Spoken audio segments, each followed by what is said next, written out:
ઓમ નમઃ શિવાય। શ્રાવણ માસના આ પહેલા સોમવારના દિવસે જે કોઈપણ વ્યક્તિ આ પાવન અને રહસ્યમય કથાને એકવાર સાચા હૃદયથી સાંભળી લે હે, તેના અને તેની સંતાન પર આવતા તમામ સંકટ હંમેશ માટે દૂર થઈ જાય હે અને ભગવાન શિવ તથા માતા પાર્વતીના દિવ્ય આશીર્વાદથી તેના જીવનમાં સુખ, શાંતિ અને સમૃદ્ધિથી આખું ઘર સદાય છલકાતું રહે હે। શ્રદ્ધાળુ ભક્તો, શ્રાવણનો પ્રથમ સોમવાર એ કોઈ સાધારણ દિવસ નથી। આ એ પવિત્ર ક્ષણ છે જ્યારે બ્રહ્માંડના કણકણમાં મહાદેવની દિવ્ય ઊર્જા વહેતી હોય છે। શાસ્ત્રોમાં કહેવાયું છે કે શ્રાવણના સોમવારે સાંભળેલી કથા સીધી ભોળાનાથના ચરણો સુધી પહોંચે છે। ઘરમાં વર્ષોથી ચાલી આવતી ગરીબી, આર્થિક તંગી, પારિવારિક કલેશ, બીમારી કે સંતાન સંબંધી અડચણો પળવારમાં દૂર થાય છે। પરંતુ ભક્તો, આજની આ કથા અત્યંત વિશેષ અને રહસ્યથી ભરેલી છે। આ એક એવા ગૂઢ રહસ્યની વાત છે જે કદાચ તમે આ પહેલા ક્યારે નહીં સાંભળી હોય। એક એવું અગમ્ય સત્ય જે તમારા રૂવાડા ઊભા કરી દેશે અને તમારો વિશ્વાસ મહાદેવ પર 1000 ગણો વધારી દેશે। પરંતુ એક વાતનું ખાસ ધ્યાન રાખજો, આ કોઈ સાધારણ વાર્તા નથી।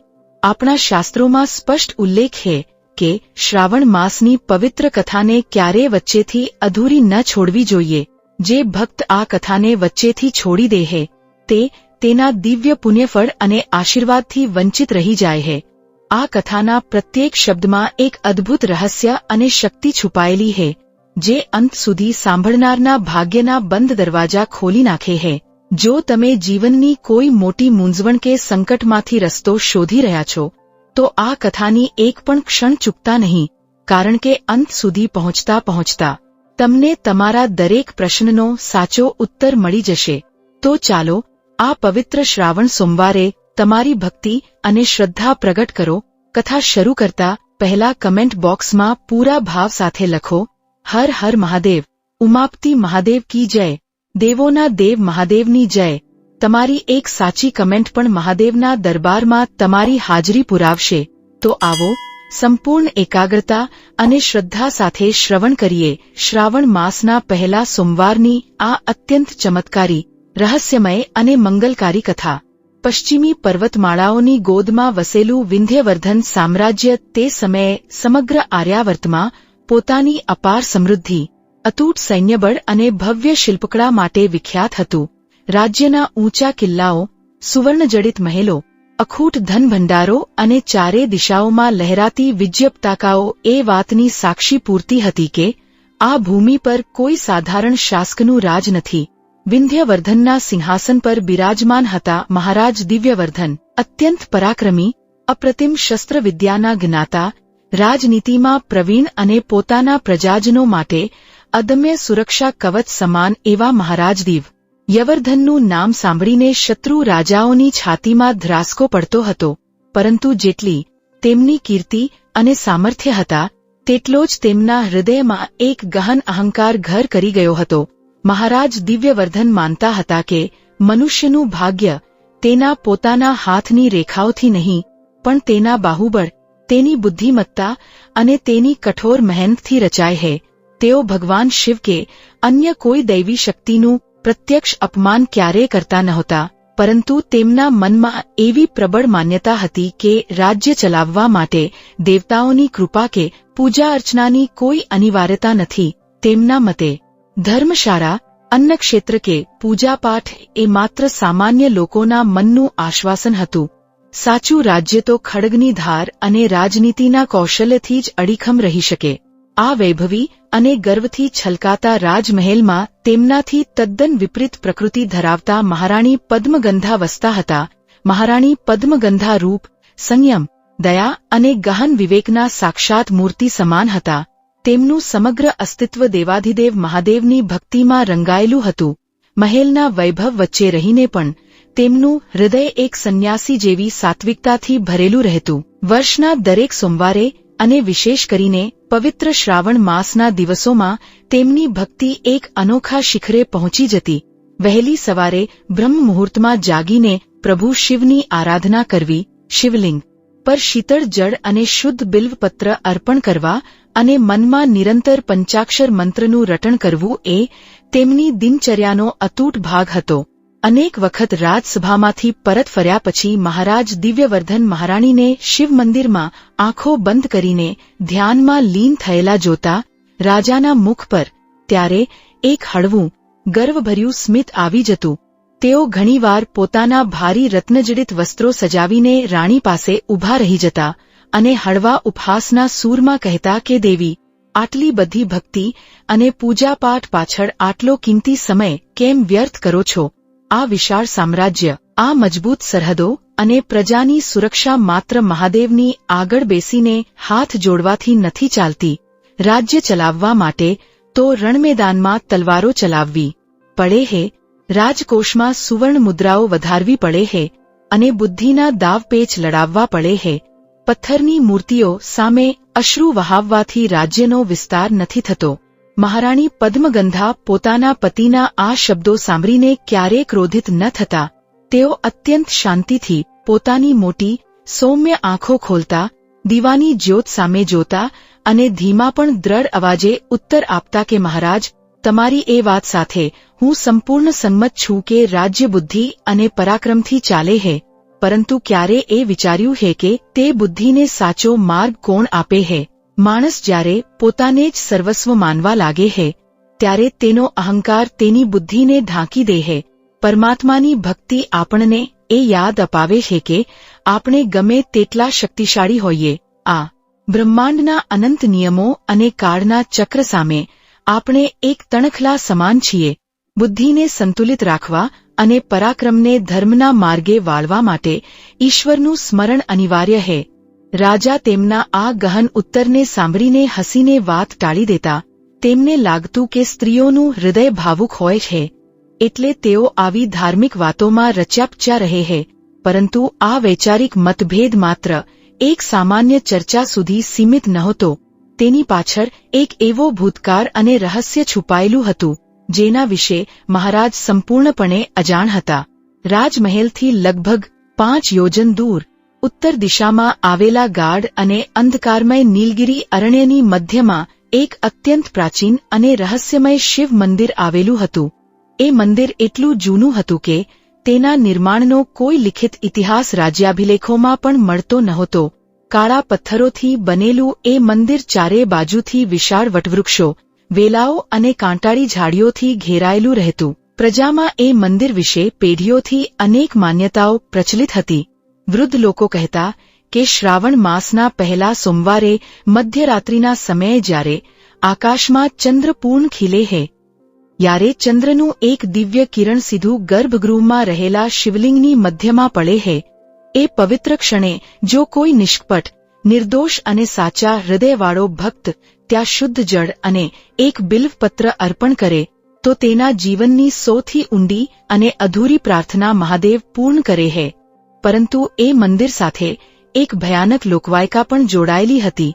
વડીલો ચેતવણી આપતા કે જો કોઈ વ્યક્તિ પોતાના સ્વાર્થ, અહંકાર કે કોઈ છુપી મહત્વાકાંક્ષા સિદ્ધ કરવા માટે એ મંદિરની અદૃશ્ય શક્તિઓને જગાડવાનો પ્રયાસ કરે તો તે પોતાના જીવનમાં એવી અમૂલ્ય વસ્તુ ગુમાવી બેસે હે જેને પુનઃ પ્રાપ્ત કરવી અશક્ય બની જાય હે. ત્યાં જવાનો માર્ગ અત્યંત દુર્ગમ, હિંસક પશુઓથી ભરેલો અને અગોચર ભયથી ઘેરાયેલો હતો. મહારાજ દિવ્યવર્ધન આ વાતોને કેવળ ગામડાના લોકોની અંધશ્રદ્ધા અને ડરામણી વાર્તાઓ માનતા હતા. મહારાણી પદ્મગંધા વર્ષોથી રાવણના પહેલા સોમવારે એ પવિત્ર જંગલના મંદિરે જઈને દેવાધિદેવની પૂજા કરવાની ઈચ્છા વ્યક્ત કરતી હતી. પરંતુ મહારાજ હંમેશા સુરક્ષા અને જોખમનું કારણ આગળ ધરીને તેમને ત્યાં જવાની કડક મનાઈ ફરમાવી દેતા. એક સંધ્યાકાળે જ્યારે શ્રાવણ માસનો આરંભ થવામાં માત્ર થોડા જ દિવસો બાકી હતા ત્યારે મહારાણીએ પુનઃ નમ્રતાપૂર્વક રાજા સમક્ષ યાચના કરી કે મહારાજ, આ વખતે મને શ્રાવણના પહેલા સોમવારે નીલગિરીના એ પ્રાચીન શિવ મંદિરે જવાની અનુમતિ આપો. મારું અંતઃકરણ કહે છે કે મારે ત્યાં જઈને પ્રભુના ચરણોમાં શીશ ઝુકાવવું જોઈએ. હું માત્ર મહાદેવના દર્શન અને રાજ્યના કલ્યાણ માટે પ્રાર્થના કરવા માંગુ છું. રાજાએ પોતાના સિંહાસન પરથી ઊભા થઈને ઉપહાસભર્યા અવાજે કહ્યું કે હે દેવી, જે વાતનો કોઈ તર્ક નથી, તેની પાછળ આટલો હઠાગ્રહ શા માટે? જો મહાદેવ સર્વવ્યાપી હે તો તેઓ આ રાજમહેલના સુવર્ણમંડિત શિવાલયમાં પણ છે જ. અહીં ગંગાજળથી અભિષેક કરો, ઉત્તમ ધૂપદીપ પ્રગટાવો. એ ભયાનક હિંસક જાનવરોથી ભરેલા અંધારા જંગલમાં ભટકવાની શી આવશ્યકતા હે? શું ત્યાંના પથ્થરોમાં ઈશ્વર વધારે વસે હે? મહારાણી પદ્મગંધાએ અત્યંત ભાવુક પણ ગંભીર સ્વરે કહ્યું કે મહારાજ, પરમાત્માને કોઈ વિશેષ સ્થાનની આવશ્યકતા નથી હોતી.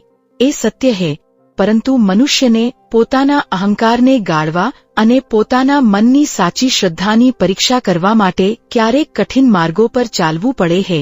મહેલની સુખ સુવિધાઓ વચ્ચે બેસીને થતી પૂજામાં ઘણીવાર આપણો વૈભવ આડે આવે હે, જ્યારે જંગલના નિર્જન પથ્થરો સામે ઊભા રહીને જીવ પોતાની વાસ્તવિકતા અને ક્ષુદ્રતાનો સ્વીકાર કરી શકે હે.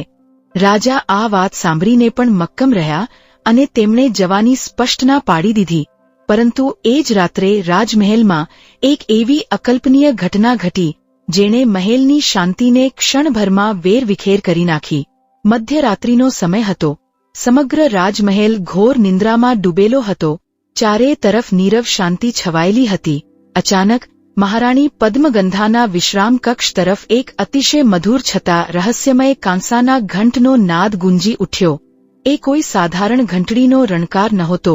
તેનો અવાજ જાણે સદીઓ જૂના કોઈ ભૂગર્ભમાંથી નીકળીને વાયુમંડળને ધ્રુજાવી રહ્યો હતો. મહારાણી અચાનક ઝબકીને જાગી ગયા. તેમણે કાન સરવા કર્યા. મહેલના કોઈપણ મંદિરમાં આ સમયે કોઈ પૂજારી નહોતો, છતાં એ ઘંટનાદ સતત લયબદ્ધ રીતે વાગી રહ્યો હતો. તેમણે પોતાના કક્ષનો દરવાજો ખોલ્યો અને પગલે આગળ વધ્યા. અવાજ મહેલના સૌથી જૂના, નિર્જન અને ઉપેક્ષિત પૂર્વ ભાગ તરફથી આવી રહ્યો હતો. એ મહેલનો એવો હિસ્સો હતો જ્યાં વર્ષોથી કોઈ જતું નહોતું. ત્યાં એક વિશાળ પથ્થરનો ઓરડો હતો, જેના ભારી કાષ્ઠના કમાડ પર પ્રાચીન ધાતુના તાળા લટકતા હતા. કહેવાતું કે પૂર્વજોના સમયથી ઓરડો બંધ રાખવામાં આવ્યો હતો અને કોઈને પણ ત્યાં જવાની પરવાનગી નહોતી. મહારાણી જ્યારે એ બંધ ઓરડાની સામે પહોંચ્યા ત્યારે ઘંટનો નાદ એકાએક શાંત થઈ ગયો. પરંતુ જે દૃશ્ય તેમણે જોયું તેનાથી તેમના શ્વાસ થંભી ગયા. બંધ દરવાજાની નીચેની સાંકડી તિરાડમાંથી સ્વચ્છ, સુગંધિત શીતળ જળ ધીમે ધીમે વહીને બહાર આવી રહ્યું હતું. એ જળ સામાન્ય પાણી નહોતું. તેમાંથી હિમાલયની તાજી માટી અને ચંદનની દિવ્ય સુગંધ પ્રસરી રહી હતી. એટલું જ નહીં, એ વહેતા જળના પ્રવાહમાં એક તાજું, લીલુંછમ ત્રિદલ બિલ્વપત્ર તરતું બહાર આવ્યું અને મહારાણીના ચરણો પાસે આવીને અટકી ગયું. મહારાણીનું હૃદય અજાણ્યા ભય અને ભક્તિના મિશ્રણથી ધબકી ઉઠ્યું. તેમણે ધ્રુજતા હાથે દરવાજો ધકેલવાનો પ્રયત્ન કર્યો, પરંતુ પથ્થર જેવો ભારી દરવાજો અંદરથી સજ્જડ બંધ હતો. તેમણે તુરંત જ મહારાજ દિવ્યવર્ધનને આ ઘટનાની જાણ કરી. મહારાજ સશસ્ત્ર સૈનિકો અને મશાલો સાથે ત્યાં દોડી આવ્યા. રાજાએ આ વાતને કોઈ શત્રુનું ષડયંત્ર કે કોઈ ચોરની ગુપ્ત હિલચાલ માની. તેમણે ક્રોધમાં આવીને સિપાઈઓને તુરંત જ દરવાજો તોડી પાડવાનો આદેશ આપ્યો. ભારે કુહાડીઓ અને લોખંડના ઘણના પ્રહારો પછી દરવાજો તૂટી પડ્યો. મશાલોના પ્રકાશમાં સૈનિકો અંદર પ્રવેશ્યા, પરંતુ અંદરનું દૃશ્ય જોઈને સૌ સ્તબ્ધ થઈ ગયા. વિશાળ ઓરડો સંપૂર્ણપણે ખાલી હતો. ત્યાં કોઈ બારી નહોતી, કોઈ ગુપ્ત ભોંયરું નહોતું કે નહોતી કોઈ વ્યક્તિની હાજરી. ચારે તરફ વર્ષો જૂની ધૂળ અને જાડા જામ્યા હતા. પરંતુ ઓરડાની બરાબર મધ્યમાં પથ્થરની જમીન પર તાજું ગંગાજળ રેલાયેલું હતું. એ ભીની જમીન પર ભસ્મ વડે અત્યંત ચોકસાઈથી બનાવેલું એક વિશાળ ત્રિશૂળનું ચિહ્ન ચમકી રહ્યું હતું અને તેની બરાબર વચ્ચે એક ભીનું બિલ્વપત્ર મૂકેલું હતું. મહારાજ દિવ્યવર્ધનના ચહેરા પરનો રંગ પહેલીવાર ઉડી ગયો. તેમનું તાર્કિક મન આ ઘટનાનો કોઈ ખુલાસો શોધી શકતું નહોતું. તેમણે કડક અવાજે સૈનિકો તરફ જોઈને પૂછ્યું કે આ બંધ ઓરડામાં આ બધું કોણે કર્યું? કોણ છે જે રાજમહેલની સુરક્ષા વ્યવસ્થાને ભેદીને અહીં સુધી પહોંચી ગયું? ત્યાં હાજર સેનાપતિ કે સૈનિકોમાંથી કોઈની પાસે આનો જવાબ નહોતો. સૌ ભયથી કાંપી રહ્યા હતા. મહારાણી પદ્મગંધાએ શાંતિથી એ ભસ્મના ત્રિશૂળ સામે હાથ જોડ્યા અને ધીમેથી કહ્યું કે મહારાજ, આ કોઈ મનુષ્યની ચાલ નથી. આ અદૃશ્ય સત્તા તરફથી મળેલો કોઈ ગહન સંકેત છે. કદાચ મહાદેવ આપણને કંઈક ચેતવી રહ્યા છે.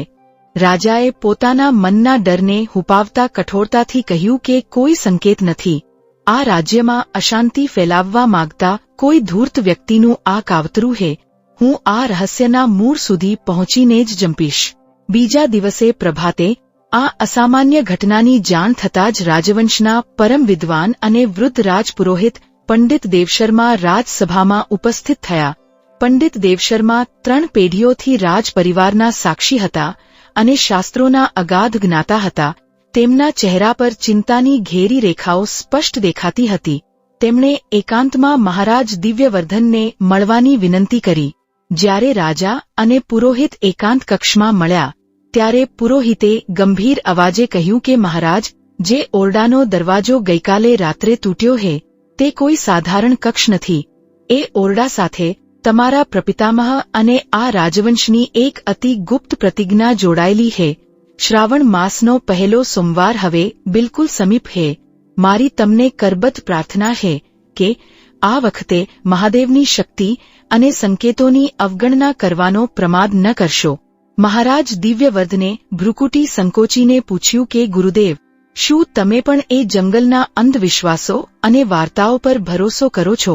શું તમે પણ માનો છો કે કોઈ ચમત્કારથી આ રાજ્ય ચાલે છે? વૃદ્ધ પુરોહિતે ઊંડો શ્વાસ લીધો અને રાજાની આંખોમાં સીધું જોઈને કહ્યું કે રાજન, મને જંગલના મંદિરની ચમત્કારિક શક્તિઓ કરતા તમારા પૂર્વજોએ કરેલી એક ગંભીર ભૂલ પર વધારે વિશ્વાસ છે અને એ ભૂલનું પરિણામ હવે સમય પાકીને સામે આવી રહ્યું છે. રાજા ચોંકી ઉઠ્યા. તેમના અવાજમાં અધીરાઈ આવી ગઈ. તેમણે પૂછ્યું કે કઈ ભૂલ? મારા પૂર્વજો તો મહાન યોદ્ધા અને ધર્મનિષ્ઠ હતા. તેમણે કઈ એવી ભૂલ કરી હતી જેનો ભાર મારે વહન કરવો પડે? પરંતુ પુરોહિતે વધુ કંઈ કહેવાનો ઇનકાર કરી દીધો. તેમણે માત્ર પોતાની આંખો નીચી કરી લીધી અને મૌન ધારણ કરી લીધું. તેમના આ રહસ્યમય મૌને રાજાના મનમાં વમળો પેદા કરી દીધા. ત્યારબાદ મહારાણી પદ્મગંધાએ પણ પુરોહિતને એકાંતમાં મળીને એ રહસ્ય વિશે પૂછવાનો પ્રયત્ન કર્યો. પરંતુ પુરોહિતે માત્ર એટલું જ કહ્યું કે દેવી, સત્ય જાણવાનો યોગ્ય સમય હજી આવ્યો નથી. પરંતુ એટલું યાદ રાખજો કે આ શ્રાવણ તમારા સમગ્ર કુળ માટે અગ્નિ પરીક્ષા સમાન સાબિત થવાનો છે. આ ઘટના પછીના દિવસોમાં વિંધ્યવર્ધન રાજ્યમાં એક પછી એક વિચિત્ર અને અકુદરતી ઘટનાઓનો સિલસિલો શરૂ થયો. રાજ્યની જીવાદોરી સમાન વિશાળ અમૃત સરોવરનું સ્ફટિક જેવું નિર્મળ જળ રાતોરાત કાળું અને ડહોળું થવા લાગ્યું. મહેલના અશ્વશાળામાં બાંધેલા ઉત્તમ ઓલાદના ઘોડાઓ મધ્યરાત્રિએ અચાનક ઊભા થઈને નીલગિરી અરણ્યની દિશા તરફ મોં કરીને ભયાનક રીતે હણહણવા લાગતા. જાણે તેમને કોઈ અદૃશ્ય ભયંકર પડછાયો દેખાઈ રહ્યો હોય. રાજ્યના મુખ્ય શિવાલયમાં પ્રગટાવવામાં આવતી અખંડ જ્યોતિઓ કોઈપણ પવન કે વાવાઝોડા વિના આપમેળે એકાએક બુઝાઈ જતી. ખેતરોમાં લહેરાતો સોના જેવો પાક કોઈ અજાણી બીમારીનો ભોગ બનીને ઊભા ઊભા સુકાઈ જવા લાગ્યો. પ્રજાજનોમાં અજ્ઞાત ભય અને ગભરાટ ફેલાઈ ગયો. નગરજનો અને મંત્રીઓ આને કોઈ અદૃશ્ય શક્તિનો પ્રકોપ માનવા લાગ્યા. પરંતુ મહારાજ દિવ્યવર્ધને રાજસભામાં જાહેરાત કરી કે આ કેવળ ઋતુચક્રનો ફેરફાર અને કુદરતી આપત્તિ છે. પાણીમાં કોઈ ખનિજ ભળ્યું હશે અને પાકમાં કોઈ રોગચાળો આવ્યો હશે. કોઈ દેવતા આપણાથી નારાજ નથી. તેમણે વૈદ્યો અને કૃષિ પંડિતોને ઉપાય શોધવા આદેશ આપ્યા. પરંતુ મહારાણી પદ્મગંધા સારી રીતે જાણતા હતા કે આ કેવળ ભૌતિક સમસ્યાઓ નહોતી. તેમણે રાજાને એકાંતમાં સમજાવતા કહ્યું કે સ્વામી, આંખો મીચી લેવાથી સૂર્ય અસ્ત થતો નથી. આ તમામ અસામાન્ય ઘટનાઓ પ્રકૃતિનો પોકાર છે. મહાદેવ સંહારક પણ છે અને કલ્યાણકારી પણ. કદાચ આપણું કોઈ મોટું પાપ કે અહંકાર હવે સીમા વટાવી રહ્યો છે અને આ ચિહ્નો આપણને ચેતવણી આપવા આવ્યા છે. રાજાએ ફરીથી કડવાશથી કહ્યું કે દેવી, તમારા આ અંધવિશ્વાસનો મારી પાસે કોઈ ઉપાય નથી. રાજ્ય વ્યવસ્થા બુદ્ધિથી સુધરશે, ભયભીત થવાથી નહીં. આખરે શ્રાવણ માસનો પવિત્ર આરંભ થયો અને તેનો પ્રથમ સોમવાર નજીક આવી પહોંચ્યો. મહારાણી પદ્મગંધાએ આ પ્રથમ સોમવારે અત્યંત નિષ્ઠા અને પવિત્ર ભાવથી વ્રત કરવાનો દ્રઢ સંકલ્પ લીધો. તેમણે પોતાના મન વાણી અને કર્મને સંપૂર્ણપણે સાત્વિક બનાવી દીધા. શ્રાવણ સોમવારના વ્રતની પરંપરા અનુસાર તેમણે વહેલી સવારે સૂર્યોદય પહેલા સ્નાન કરીને શ્વેત વસ્ત્રો ધારણ કર્યા. મહેલના શિવાલયમાં જઈને તેમણે માટીના શુદ્ધ શિવલિંગની સ્થાપના કરી. તાંબાના પાત્રમાંથી ગંગાજળ અને કાચા દૂધની અખંડ ધારા વહાવીને પંચાક્ષર મંત્રના જાપ સાથે અભિષેક કર્યો. સુગંધિત ચંદનનો લેપ લગાવી અક્ષત અને શુદ્ધ ત્રિદલ બિલ્વપત્રો અત્યંત શ્રદ્ધાપૂર્વક અર્પણ કર્યા. ઘીનો દીવો પ્રગટાવીને તેમણે દીર્ઘકાળ સુધી ધ્યાન ધર્યું.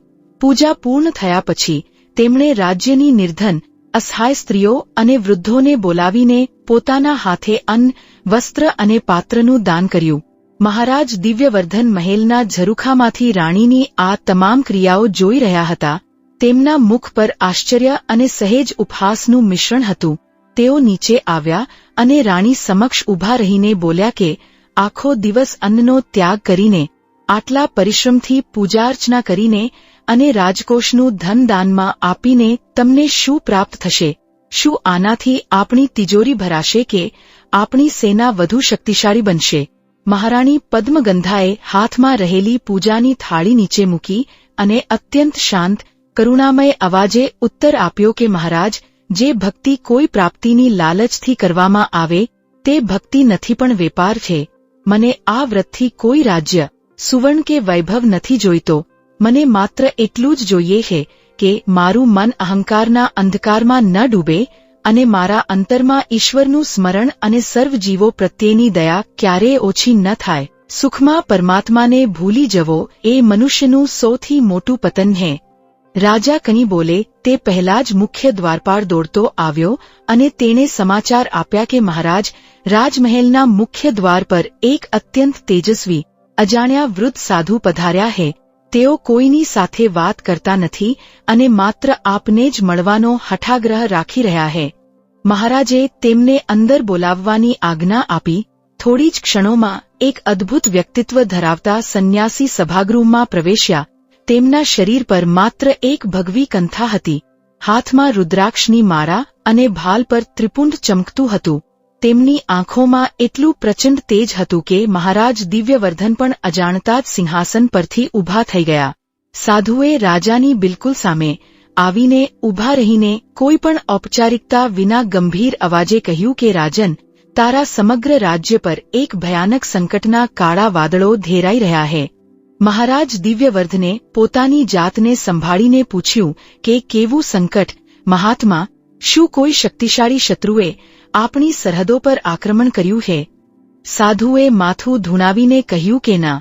રાજાએ ફરી પૂછ્યું કે તો શું રાજ્યમાં કોઈ મહામારી કે અનાવૃષ્ટિનો ભયંકર દુષ્કાળ આવવાનો છે? સાધુએ શાંતિથી કહ્યું કે ના.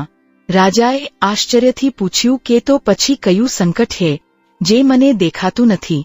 સાધુની આંખો વધુ તીક્ષ્ણ બની. તેમણે કહ્યું કે સંકટ એ છે કે તારા પૂર્વજોએ જે પવિત્ર વચન ઈશ્વરને આપ્યું હતું તે વચન તૂટી ગયું છે અને અસત્ય તથા તૂટેલા વચનનો ભાર સમગ્ર કુળને રસાતળમાં લઈ જાય છે. આ સાંભળીને રાજાના પગ નીચેથી જમીન સરકી ગઈ. તેઓ સ્તબ્ધ થઈ ગયા.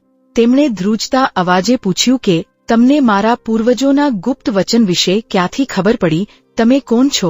સાધુએ આ પ્રશ્નનો કોઈ ઉત્તર ન આપ્યો. તેમણે માત્ર એટલું જ કહ્યું કે જો તારા કુળ અને રાજ્યનું રક્ષણ કરવા માંગતો હો તો આવતીકાલે શ્રાવણના પહેલા સોમવારે સૂર્યાસ્ત પહેલા નીલગિરી અરણ્યના એ પ્રાચીન શિવ મંદિરે પહોંચી જજે. ત્યાં તને તારા અસ્તિત્વ અને પ્રશ્નોનો પહેલો જવાબ મળશે. રાજાના અહંકારે ફરી માથું ઊંચક્યું. તેમણે પૂછ્યું કે જો હું ત્યાં ન જાઉં તો? સાધુએ એક વેધક સ્મિત આપ્યું અને કહ્યું કે જો તું સ્વેચ્છાએ ત્યાં નહીં જાય તો જે દરવાજો આજે વર્ષોથી બંધ છે તે દરવાજો એક દિવસ પોતાના મેળે જ ખુલી જશે અને ત્યારે તારી પાસે પશ્ચાતાપ કરવાનો પણ સમય નહીં બચે. આટલું કહીને એ સાધુ પાછળ વળ્યા અને ઝડપી પગલે દરબારની બહાર નીકળી ગયા. રાજાએ તુરંત જ પોતાના અંગરક્ષકોને તેમની પાછળ દોડાવ્યા જેથી જાણી શકાય કે તેઓ ક્યાંથી આવ્યા હતા. પરંતુ આશ્ચર્યની વાત એ હતી કે મહેલના વિશાળ દરવાજાની બહાર નીકળતા જ એ સાધુ ધોળા દિવસે હવામાં અદૃશ્ય થઈ ગયા હોય તેમ ક્યાંય ન મળ્યા. હવે મહારાજ દિવ્યવર્ધનના હૃદયમાં પહેલીવાર એક અજાણ્યો ગહન ભય પેસી ગયો.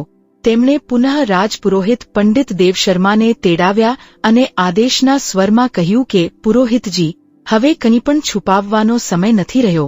મને સ્પષ્ટ કહો કે મારા પૂર્વજોનું એ વચન શું હતું? વૃદ્ધ પુરોહિતે લાંબો નિસાસો નાખ્યો અને હાથ જોડીને કહ્યું કે, મહારાજ, હવે સત્ય પ્રગટ કરવાનો સમય આવી ગયો હે. આજથી લગભગ 150 વર્ષ પહેલા તમારા પ્રપિતામહ મહારાજ રણવીરસિંહના શાસનકાળમાં આ રાજ્યમાં સતત 7 વર્ષ સુધી ભયાનક દુષ્કાળ પડ્યો હતો. ધરતી ફાટી ગઈ હતી, નદીઓ સુકાઈ ગઈ હતી અને હજારો પ્રજાજનો ભૂખમરાથી મરી રહ્યા હતા. મહારાજ રણવીરસિંહ અત્યંત પરાક્રમી હતા, પરંતુ પ્રકૃતિના આ પ્રકોપ સામે તેમનું તમામ સૈન્ય અને સંપત્તિ લાચાર બની ગયા હતા. તે સમયે નીલગિરી અરણ્યમાંથી એક સિદ્ધ અઘોરી સંત રાજદરબારમાં આવ્યા હતા. તેમણે રાજાને કહ્યું હતું કે રાજ્યના કલ્યાણ માટે જંગલમાં આવેલા સ્વયંભૂ શિવલિંગની સાધના કરવી પડશે અને શ્રાવણના પહેલા સોમવારે મહાદેવની ક્ષમા યાચવી પડશે. મહારાજ રણવીરસિંહે એ મંદિરમાં જઈને આંસુઓ સાથે સંકલ્પ લીધો હતો કે જો રાજ્યમાં વરસાદ થશે અને પ્રજાનું રક્ષણ થશે તો તેઓ એ પ્રાચીન શિવ મંદિરનો ભવ્ય જીર્ણોદ્ધાર કરાવશે, ત્યાં નિત્ય પૂજાની વ્યવસ્થા કરશે અને રાજકોષમાંથી દર વર્ષે અડધો ભાગ ગરીબો અને અસહાયોના અન્નદાન માટે અર્પણ કરશે. પુરોહિત આગળ બોલ્યા કે એ સંકલ્પના ગણતરીના કલાકોમાં જ આકાશમાં કાળાડિબંગ વાદળો ઘેરાયા અને સમગ્ર રાજ્યમાં અનરાધાર અમૃત જેવો વરસાદ વરસ્યો. ધરતી પુનઃ હરિયાળી બની ગઈ અને રાજ્ય બચી ગયું. પરંતુ જેવો સંકટનો સમય વીતી ગયો અને સુખવૈભવ પાછો આવ્યો કે મહારાજ રણવીરસિંહ પોતાના અહંકાર અને વિલાસમાં ડૂબી ગયા. તેમણે વિચાર્યું કે વરસાદ તો કુદરતી રીતે જ આવ્યો હતો, તેમાં મંદિરનું શું યોગદાન? તેમણે આપેલું વચન પૂર્ણ ન કર્યું. મંદિર ધીમે ધીમે જંગલના ઝાડી ઝાંખરાઓમાં ઢંકાઈ ગયું અને ભૂલાઈ ગયું. જે ઓરડામાં તેમણે આ સંકલ્પ પત્ર તામ્રપત્ર પર લખીને રાખ્યો હતો તેને કાયમ માટે બંધ કરી દેવામાં આવ્યો. રાજાએ ગભરાઈને પૂછ્યું કે તો શું મહાદેવે અમારા વંશને કોઈ શ્રાપ આપ્યો છે? પુરોહિતે વિવેકપૂર્વક ઉત્તર આપ્યો કે ના મહારાજ, દેવાધિદેવ મહાદેવ કોઈને શ્રાપ નથી આપતા. તેઓ તો કરુણાના સાગર અને ભોળાનાથ છે. પરંતુ મનુષ્યનું અધૂરું વચન, તેનો વિશ્વાસઘાત અને અહંકાર તેના પોતાના જ કર્મોનું ભયંકર ભારણ બનીને તેના વંશજો સામે આવીને ઊભું રહે છે. તમારા પૂર્વજનું લોહી તમારી નસોમાં વહે છે, પરંતુ સૌથી મોટો પ્રશ્ન એ છે કે શું તમે પણ એ જ અહંકારના રસ્તે ચાલી રહ્યા છો કે પછી મહાદેવના ચરણોમાં સમર્પિત થઈને એ ભૂલનું પ્રાયશ્ચિત કરવા તૈયાર છો? રાજા દિવ્યવર્ધન આખી રાત ઊંઘી ન શક્યા. તેમના મનમાં વિચારોનું મહાયુદ્ધ ચાલી રહ્યું હતું. અંતે મધ્યરાત્રિ પછી જ્યારે તેમની આંખ લાગી ત્યારે તેમને એક ભયાનક અને જીવંત સ્વપ્ન આવ્યું. સ્વપ્નમાં તેમણે જોયું કે તેમનો ભવ્ય રાજમહેલ સંપૂર્ણપણે વેરાન અને ખંડેર બની ગયો છે. સોનાનું સિંહાસન ધૂળથી ભરેલું ખાલી પડ્યું છે. મહેલની બહાર હજારો ભૂખ્યા અને લાચાર પ્રજાજનો રડી રહ્યા છે. એ ભીડમાંથી એક નાનું નિર્દોષ બાળક બહાર આવ્યું અને તેણે રાજાની આંખોમાં જોઈને પૂછ્યું કે હે રાજન, જો તારું આ સિંહાસન, તારી તલવાર અને તારો મુગટ છીનવાઈ જાય તો તારું પોતાનું અસ્તિત્વ શું છે? તું વાસ્તવમાં કોણ છે? રાજા પાસે આનો કોઈ ઉત્તર નહોતો. તે જ ક્ષણે દૃશ્ય બદલાયું. દૂર અંધકારમાં એક પ્રાચીન શિવલિંગ દેખાયું.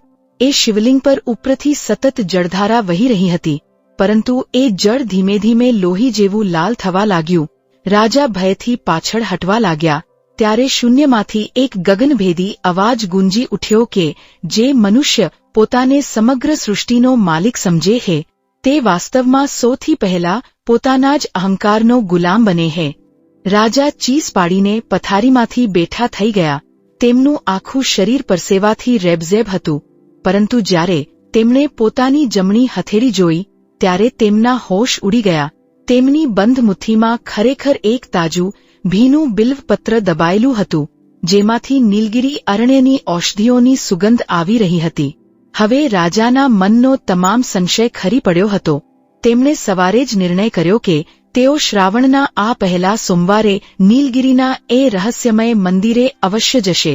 મહારાણી પદ્મગંધાએ જ્યારે આ સાંભળ્યું ત્યારે તેમણે કહ્યું કે સ્વામી, હું પણ તમારી સાથે આવીશ. આ માત્ર રાજ્યનું સંકટ નથી, આ આપણા ધર્મ અને શ્રદ્ધાની પરીક્ષા છે. રાજાએ પ્રથમવાર મહારાણીને રોકવાનો કોઈ પ્રયાસ ન કર્યો. તેમણે નમ્ર અવાજે કહ્યું કે કદાચ મારી બુદ્ધિ જ્યાં નિષ્ફળ ગઈ છે ત્યાં તારી નિસ્વાર્થ ભક્તિ જ મને સાચો માર્ગ બતાવી શકશે. બપોરના સમયે મહારાજ, મહારાણી અને ચુનંદા સૈનિકોનો એક નાનો કાફલો નીલગિરી અરણ્ય તરફ રવાના થયો. જેમ જેમ તેઓ જંગલના ઊંડાણમાં પ્રવેશતા ગયા તેમ તેમ વાતાવરણ વધુને વધુ ગૂઢ અને બિહામણું બનતું ગયું. આકાશમાં કાળા વાદળો ઘેરાવા લાગ્યા અને પવન સુસવાટા મારવા લાગ્યો. સાંજ ઢળવા આવી ત્યારે તેમનો કાફલો એક ઊંડી ખીણ પર બનેલા સદીઓ જૂના લાકડા અને પથ્થરના પુલ પાસે પહોંચ્યો. એ પુલ જંગલના એ પ્રાચીન મંદિર તરફ જવાનો એકમાત્ર માર્ગ હતો. મહારાણી અને રાજા પુલની મધ્યમાં પહોંચ્યા જ હતા કે અચાનક એક ભયંકર કડાકો થયો. પુલના મુખ્ય આધારસ્તંભો તૂટી પડ્યા. ક્ષણાર્ધમાં અંધાધૂંધી ફેલાઈ ગઈ. સૈનિકો પાછળ રહી ગયા અને પુલનો મોટો હિસ્સો ખીણમાં ખાબક્યો. આ અકસ્માતમાં મહારાજ દિવ્યવર્ધન ખીણની બીજી તરફની ઢાળવાળી ઝાડીઓમાં લપસી પડ્યા, જ્યારે મહારાણી પદ્મગંધા પુલના આગળના છેડે જંગલના માર્ગ પર એકલા ફેંકાઈ ગયા. બંને એકબીજાથી સંપૂર્ણપણે અલગ થઈ ગયા. ઘોર અંધકાર છવાઈ ચૂક્યો હતો અને ગાઢ જંગલમાં એકબીજાનો અવાજ પણ પહોંચવો અશક્ય હતો. મહારાણી પદ્મગંધા પાસે આ અજાણ્યા જંગલમાં રક્ષણ માટે કોઈ શસ્ત્ર નહોતું. તેમની પાસે માત્ર પૂજાનું એક નાનું તાંબાનું પાત્ર, થોડું જળ અને કેટલાક બિલ્વપત્રો હતા. પરંતુ તેમના ચહેરા પર ભયનો કોઈ લેશ નહોતો. તેમના હોઠ પર અવિરત પંચાક્ષર મંત્રનો જાપ ચાલતો હતો. તેઓ એ અંધકારમય પથરાળ કેડી પર આગળ વધતા રહ્યા. અચાનક રાત્રિના સન્નાટાને ચીરતો એક દિવ્ય ઘંટનાદ સંભળાયો. એ જ ઘંટનાદ જે તેમણે મહેલમાં સાંભળ્યો હતો. મહારાણી એ અવાજની દિશામાં દોડ્યા. થોડે દૂર જતા જ વૃક્ષોની ઘટા વચ્ચે એક પ્રાચીન, ભવ્ય શિવાલય નજરે પડ્યું.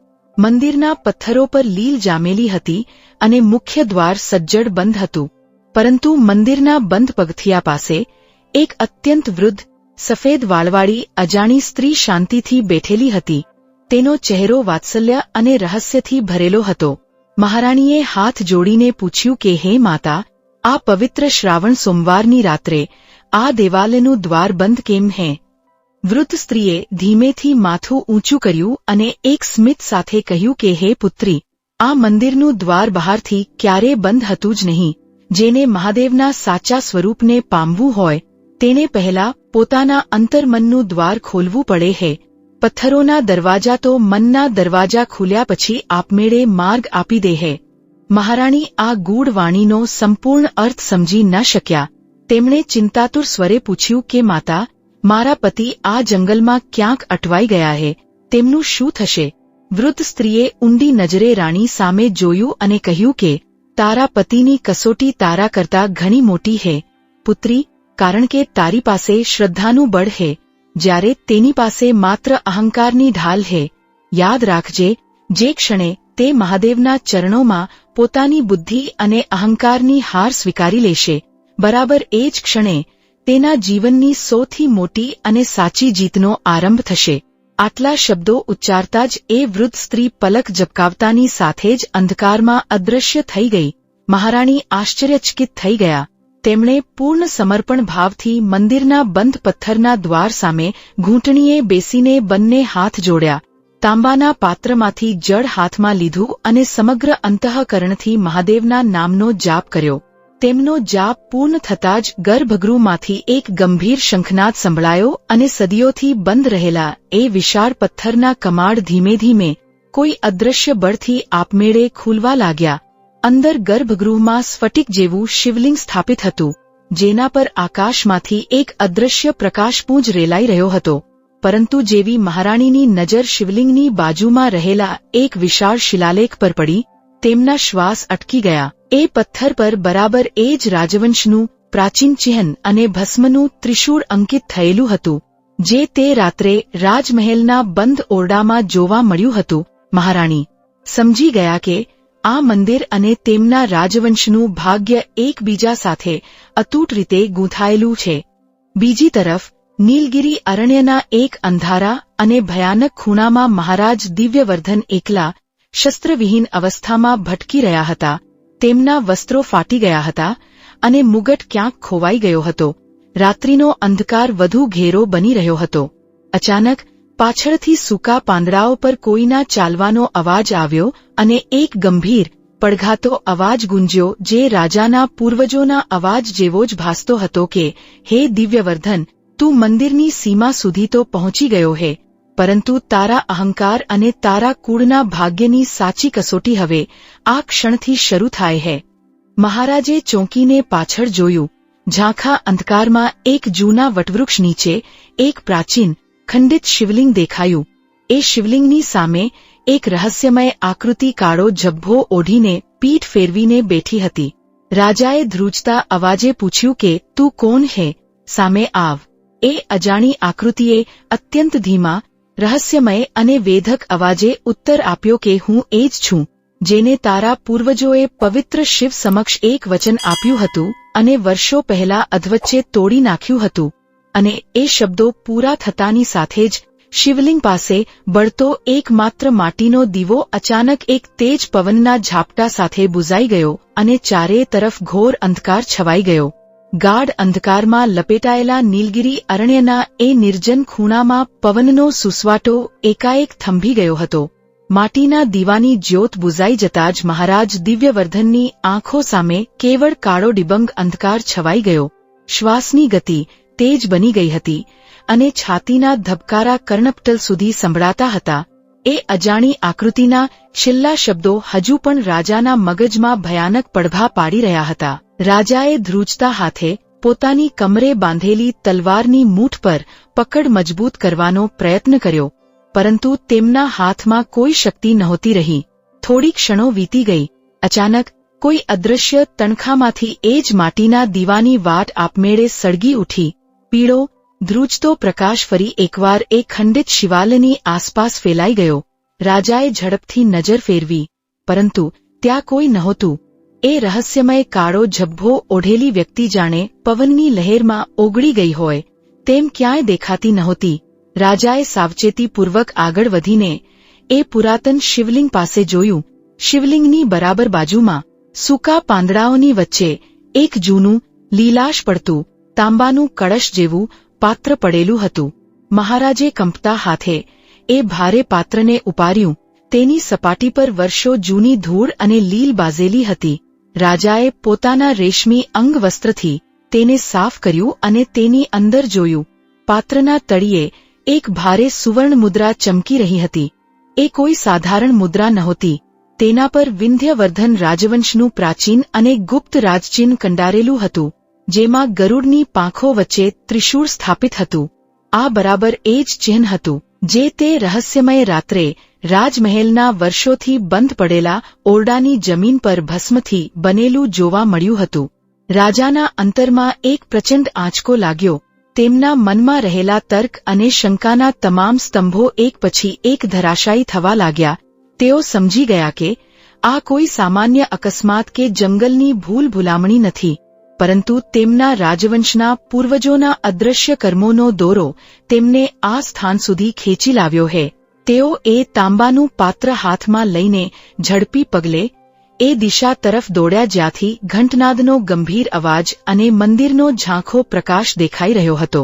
જંગલની કાંટાળી ઝાડીઓ ચીરીને જ્યારે મહારાજ દિવ્યવર્ધન એ મુખ્ય પ્રાચીન મંદિરના વિશાળ પથ્થરના દ્વાર પાસે પહોંચ્યા, ત્યારે સામેનું દૃશ્ય જોઈને તેમની આંખોમાં અશ્રુ છલકાઈ આવ્યા. મંદિરના ખુલ્લા ગર્ભગૃહમાં સ્ફટિક શિવલિંગની સામે મહારાણી પદ્મગંધા શાંતિથી ઘૂંટણીએ બેસીને ધ્યાનમાં લીન હતા. તેમના મુખ પર ભયનો કોઈ છાંટો નહોતો, માત્ર પરમ શાંતિ અને ભક્તિનું તેજ રેલાઈ રહ્યું હતું. પગલાંનો અવાજ સાંભળીને મહારાણીએ આંખો ખોલી. પોતાના પતિને સુરક્ષિત જોઈને રાણીના ચહેરા પર એક અદ્ભુત રાહતની લાગણી છવાઈ ગઈ. તેઓ ઊભા થઈને રાજા તરફ આગળ વધ્યા.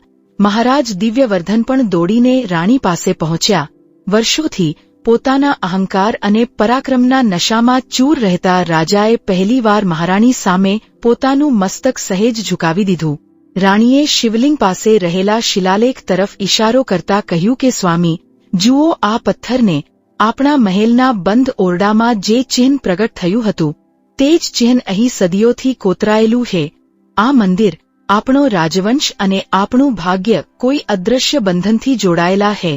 મહારાજ દિવ્યવર્ધને પોતાના હાથમાં રહેલું તાંબાનું પાત્ર રાણીને બતાવ્યું અને અત્યંત ધીમા, નમ્ર અવાજે કહ્યું કે પદ્મગંધા, આજ સુધી હું જે વાતોને સામાન્ય લોકવાયકા, અંધશ્રદ્ધા કે સ્ત્રીહટ કહીને હસી કાઢતો હતો, આજે મને સમજાય છે કે તેમાં બ્રહ્માંડનો કોઈ ગહન સત્ય છુપાયેલો હતો. હું મારી બુદ્ધિના ઘમંડમાં એટલો અંધ થઈ ગયો હતો કે મને મારા પૂર્વજોના પાપ અને મહાદેવના સંકેતો દેખાતા જ નહોતા. મહારાણી પદ્મગંધાએ અત્યંત સૌમ્યતાથી રાજાના ખભા પર હાથ મૂક્યો અને કહ્યું કે મહારાજ, પરમાત્માને ઓળખવા કે માનવા માટે કોઈ ચમત્કારની અપેક્ષા રાખવી જરૂરી નથી હોતી. ઈશ્વર તો પ્રકૃતિના દરેક કણમાં, પ્રજાના દરેક શ્વાસમાં અને આપણા સત્ય કર્મમાં વસે છે.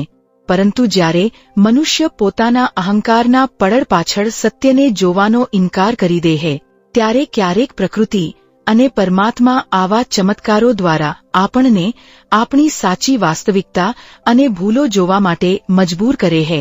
બંને જણાએ ગર્ભગૃહની અંદર પ્રવેશ કર્યો.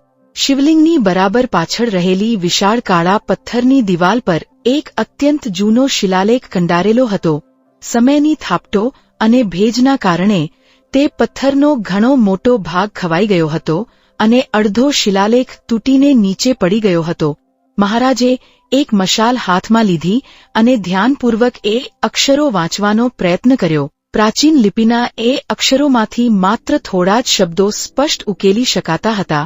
તેમાં લખ્યું હતું કે જ્યારે રાજ્ય ઘોર દુઃખ અને સંકટમાં ઘેરાશે, ત્યારે વિંધ્યવર્ધનનો રાજા પોતાના તમામ અહંકારનો યાગ કરીને પવિત્ર શ્રાવણ માસના પ્રથમ સોમવારે પ્રજાના અન્નનો મૂળભૂત અધિકાર. બાકીનો અડધો શિલાલેખ તૂટેલો હોવાથી આગળનું લખાણ ગાયબ હતું. રાજાએ અટકતા અટકતા એ શબ્દોનું પુનરાવર્તન કર્યું કે પ્રજાના અન્નનો અધિકાર. મારા પૂર્વજોએ તો રાજ્યને સમૃદ્ધ બનાવ્યું હતું, તો પછી પ્રજાના અન્નનો કયો અધિકાર હિનવાયો હતો? તેમણે એવું કયું પાપ કર્યું હતું જેનો ઉલ્લેખ આ પવિત્ર મંદિરમાં કરવો પડ્યો? મહારાણીએ શિવલિંગ તરફ હાથ જોડીને કહ્યું કે કદાચ આજ એ અધૂરું વચન છે જેનો ઉલ્લેખ રાજપુરોહિત અને તે રહસ્યમય સાધુ કરી રહ્યા હતા. જે વચન માત્ર પથ્થરના મંદિર પૂરતું સીમિત નહોતો, પણ પ્રજાના જીવન અને ન્યાય સાથે જોડાયેલું હતું. બરાબર એ જ પળે મંદિરના પ્રાંગણમાંથી એક ગંભીર ઘંટાર્વ સંભળાયો. બંને ચોંકીને ગર્ભગૃહની બહાર આવ્યા. મંદિરના ખુલ્લા પરિસરમાં રાત્રિના અંધકાર વચ્ચે એક તેજસ્વી વૃદ્ધ સાધુ ઊભા હતા. તેમની જટા સુવર્ણ જેવી ચમકતી હતી અને આંખોમાં કરુણા તથા પ્રચંડ જ્ઞાનનો સાગર લહેરાતો હતો. મહારાજ દિવ્યવર્ધન તેમને તરત જ ઓળખી ગયા. આ એ જ વ્યક્તિ હતા જેમને તેમણે જંગલના ખંડિત શિવાલય પાસે જોયા હતા, પરંતુ હવે તેમનું રૂપ કોઈ દિવ્ય તપસ્વી જેવું ભાસતું હતું. રાજાએ આગળ વધીને બે હાથ જોડ્યા અને અત્યંત આદરપૂર્વક પૂછ્યું કે હે મહાત્મા, આપ કોણ છો? આપ મારા પૂર્વજોના આ ગુપ્ત ભૂતકાળને અને આ તૂટેલા શિલાલેખના રહસ્યને આટલી ચોકસાઈથી કેવી રીતે જાણો છો? સાધુએ મંદ હાસ્ય સાથે કહ્યું કે રાજન, હું તારા પૂર્વજોને વ્યક્તિગત રીતે ઓળખતો નહોતો, પરંતુ તેમણે કરેલા કર્મો અને અધૂરા વચનોનું જે પરિણામ આ ભૂમિ ભોગવી રહી છે તેનો હું સાક્ષી રહ્યો છું. કર્મના સિદ્ધાંતમાંથી કોઈ મુક્ત થઈ શકતું નથી, પછી તે રંક હોય કે ચક્રવર્તી સમ્રાટ. સાધુએ પથ્થરના એક ઓટલા પર બેસતા ગંભીર વાણીમાં એ પ્રાચીન કથા વિસ્તારથી કહેવાનું શરૂ કર્યું કે ઘણા વર્ષો પહેલા જ્યારે આ સમગ્ર પ્રદેશમાં ભયંકર દુષ્કાળ પડ્યો હતો, ત્યારે તારા પ્રપિતામહ મહારાજ રણવીરસિંહે પ્રજાને ભૂખમરાથી બચાવવા માટે રાજ્યના તમામ અન્ન ભંડારો ખોલી નાખ્યા હતા. પ્રજાના પ્રાણ બચી ગયા, પરંતુ જ્યારે શ્રાવણ માસમાં અનરાધાર વર્ષા થઈ અને ધરતી ફરી ધનધાન્યથી છલકાઈ ગઈ, ત્યારે રાજાએ મહાદેવ સમક્ષ એક પરમ પવિત્ર પ્રતિજ્ઞા લીધી હતી. તેમણે સંકલ્પ કર્યો હતો કે તેઓ આ જંગલમાં ભગવાન શિવનું એક ભવ્ય મંદિર સ્થાપશે અને એ મંદિરની સાથે એક અખંડ અન્નક્ષેત્ર શરૂ કરશે, જ્યાં રાજ્યના કોઈપણ ગરીબ, દુર્બળ કે અનાથ વ્યક્તિને ક્યારેય ભૂખ્યા સૂવું ન પડે. પ્રજાના અન્નના અધિકારને રાજધર્મ ઘોષિત કરવામાં આવ્યો હતો. સાધુનો અવાજ વધુ ગંભીર બન્યો. તેમણે આગળ કહ્યું કે પરંતુ સમય જતા રાજ્યમાં અપાર સમૃદ્ધિ આવી. સોનું અને ચાંદી જોઈને રાજાના કેટલાક લાલચી મંત્રીઓ અને સલાહકારોની દાનત બગડી. તેમણે રાજાના કાન ભંભેર્યા કે જો આટલું બધું ધન અન્નક્ષેત્ર અને ધર્મકાર્યોમાં વહાવી દેવામાં આવશે તો રાજકોષ ખાલી થઈ જશે અને સેના નબળી પડી જશે. રાજ્યની સુરક્ષા માટે સંપત્તિનો સંચય કરવો વધારે જરૂરી છે. મહારાજ રણવીરસિંહ પોતાના મંત્રીઓની લોભી વાતોમાં આવી ગયા. તેમનો સંકલ્પ અધૂરો રહી ગયો. આ વિશાળ મંદિરનું નિર્માણ અટકી ગયું અને અન્નક્ષેત્રના દ્વાર કાયમ માટે બંધ કરી દેવામાં આવ્યા. રાજા દિવ્યવર્ધને અત્યંત વ્યથિત થઈને પૂછ્યું કે તો શું મહાદેવે આ વિશ્વાસઘાત બદલ અમારા કુળને દંડ આપ્યો છે? શું આ બધી આપત્તિઓ ઈશ્વરનો શ્રાપ છે? સાધુએ માથું ધૂણાવીને સ્પષ્ટતા કરી કે ના રાજન, મહાદેવ કોઈ સાંસારિક વેપારી નથી કે જે વચન તૂટતા જ બદલો લેવા કે શ્રાપ આપવા બેઠા હોય. પરમાત્મા તો માત્ર સાક્ષી ભાવે જુએ છે. પરંતુ જ્યારે કોઈ રાજા પોતાના અંગત સ્વાર્થ કે અહંકાર ખાતર પ્રજા પ્રત્યેની પોતાની નૈતિક જવાબદારી ભૂલી જાય છે, ત્યારે એ અન્યાય અને અધર્મના પરિણામો કુદરતી રીતે જ પેઢીઓ સુધી રાજ્યના વાતાવરણમાં ઝેર ભોળે છે.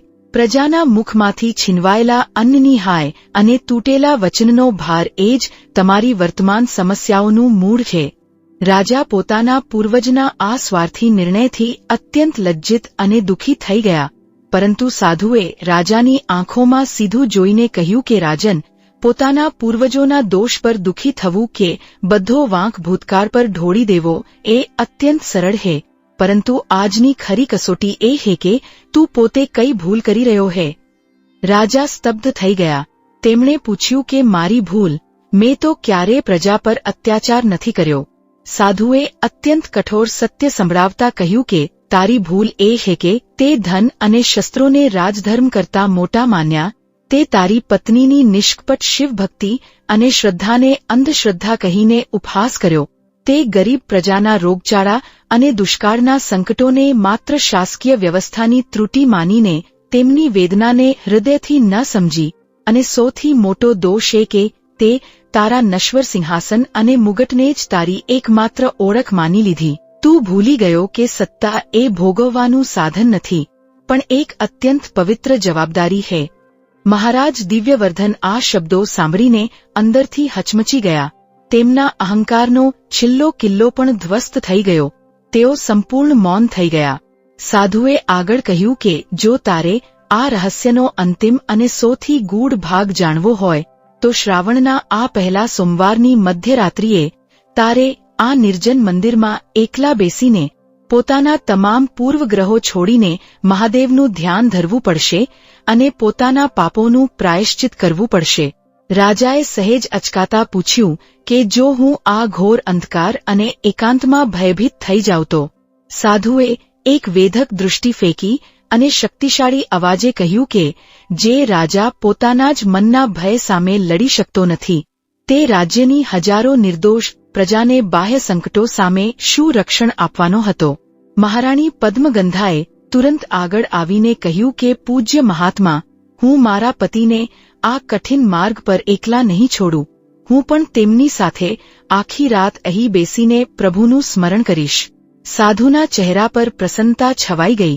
તેમણે કહ્યું કે આ આત્મશુદ્ધિની કસોટી મૂળભૂત રીતે રાજાની છે, પરંતુ જો રાણીની નિસ્વાર્થ ભક્તિ, પવિત્રતા અને વ્રતનું બળ તેની સાથે રહેશે તો અંધકાર ગમે તેટલો ગાઢ હશે તો પણ સત્યનો પ્રકાશ માર્ગ જરૂર બતાવશે. આટલું કહેતા જ મંદિરમાં ધૂપનો સુગંધિત ધુમાડો ફેલાઈ ગયો અને એ ધુમાડાની વચ્ચે સાધુ મહારાજ અદૃશ્ય થઈ ગયા. આ તરફ રાજધાનીમાં પરિસ્થિતિ અત્યંત વિસ્ફોટક બની ચૂકી હતી. રાજા અને રાણી જંગલમાં ગયા પછી પાછા ન ફરતા રાજમહેલમાં ભારે હોબાળો મચી ગયો હતો. આ પરિસ્થિતિનો લાભ ઉઠાવીને રાજ્યનો અત્યંત મહત્વાકાંક્ષી અને કપટી સેનાપતિ વિક્રમવર્મા સક્રિય થઈ ગયો હતો. તેણે દરબારમાં અફવા ફેલાવી દીધી કે રાજા અને રાણી દેવોના ભયંકર પ્રકોપથી ડરીને રાજ્ય અને પ્રજાને નોંધારા છોડીને જંગલમાં ક્યાંક ભાગી ગયા છે અથવા હિંસક પશુઓનો શિકાર બની ગયા છે. તેણે કેટલાક લાલચી સામંતો અને સૈનિકોને પોતાના પક્ષમાં કરી લીધા અને રાજ સિંહાસન પર કબજો જમાવવાની ગુપ્ત યોજના ઘડી કાઢી. મહારાણીના એક પરમ વિશ્વાસુ ગુપ્તચરે આ ષડયંત્રની ગંધ પારખી લીધી. તે પોતાના પ્રાણની પરવા કર્યા વિના રાતોરાત ઘોડો દોડાવીને નીલગિરી અરણ્યના એ પ્રાચીન મંદિરે પહોંચી ગયો. તેણે હાંફતા હાંફતા રાજા અને રાણીને મહેલની સમગ્ર સ્થિતિથી વાકેફ કર્યા. મહારાજ દિવ્યવર્ધને નિર્ણય કર્યો કે રાજધર્મનું પાલન કરવા માટે તેમણે તુરંત પાછા ફરીને રાજ્ય અને પ્રજાને આ આંતરિક વિદ્રોહથી બચાવવા પડશે.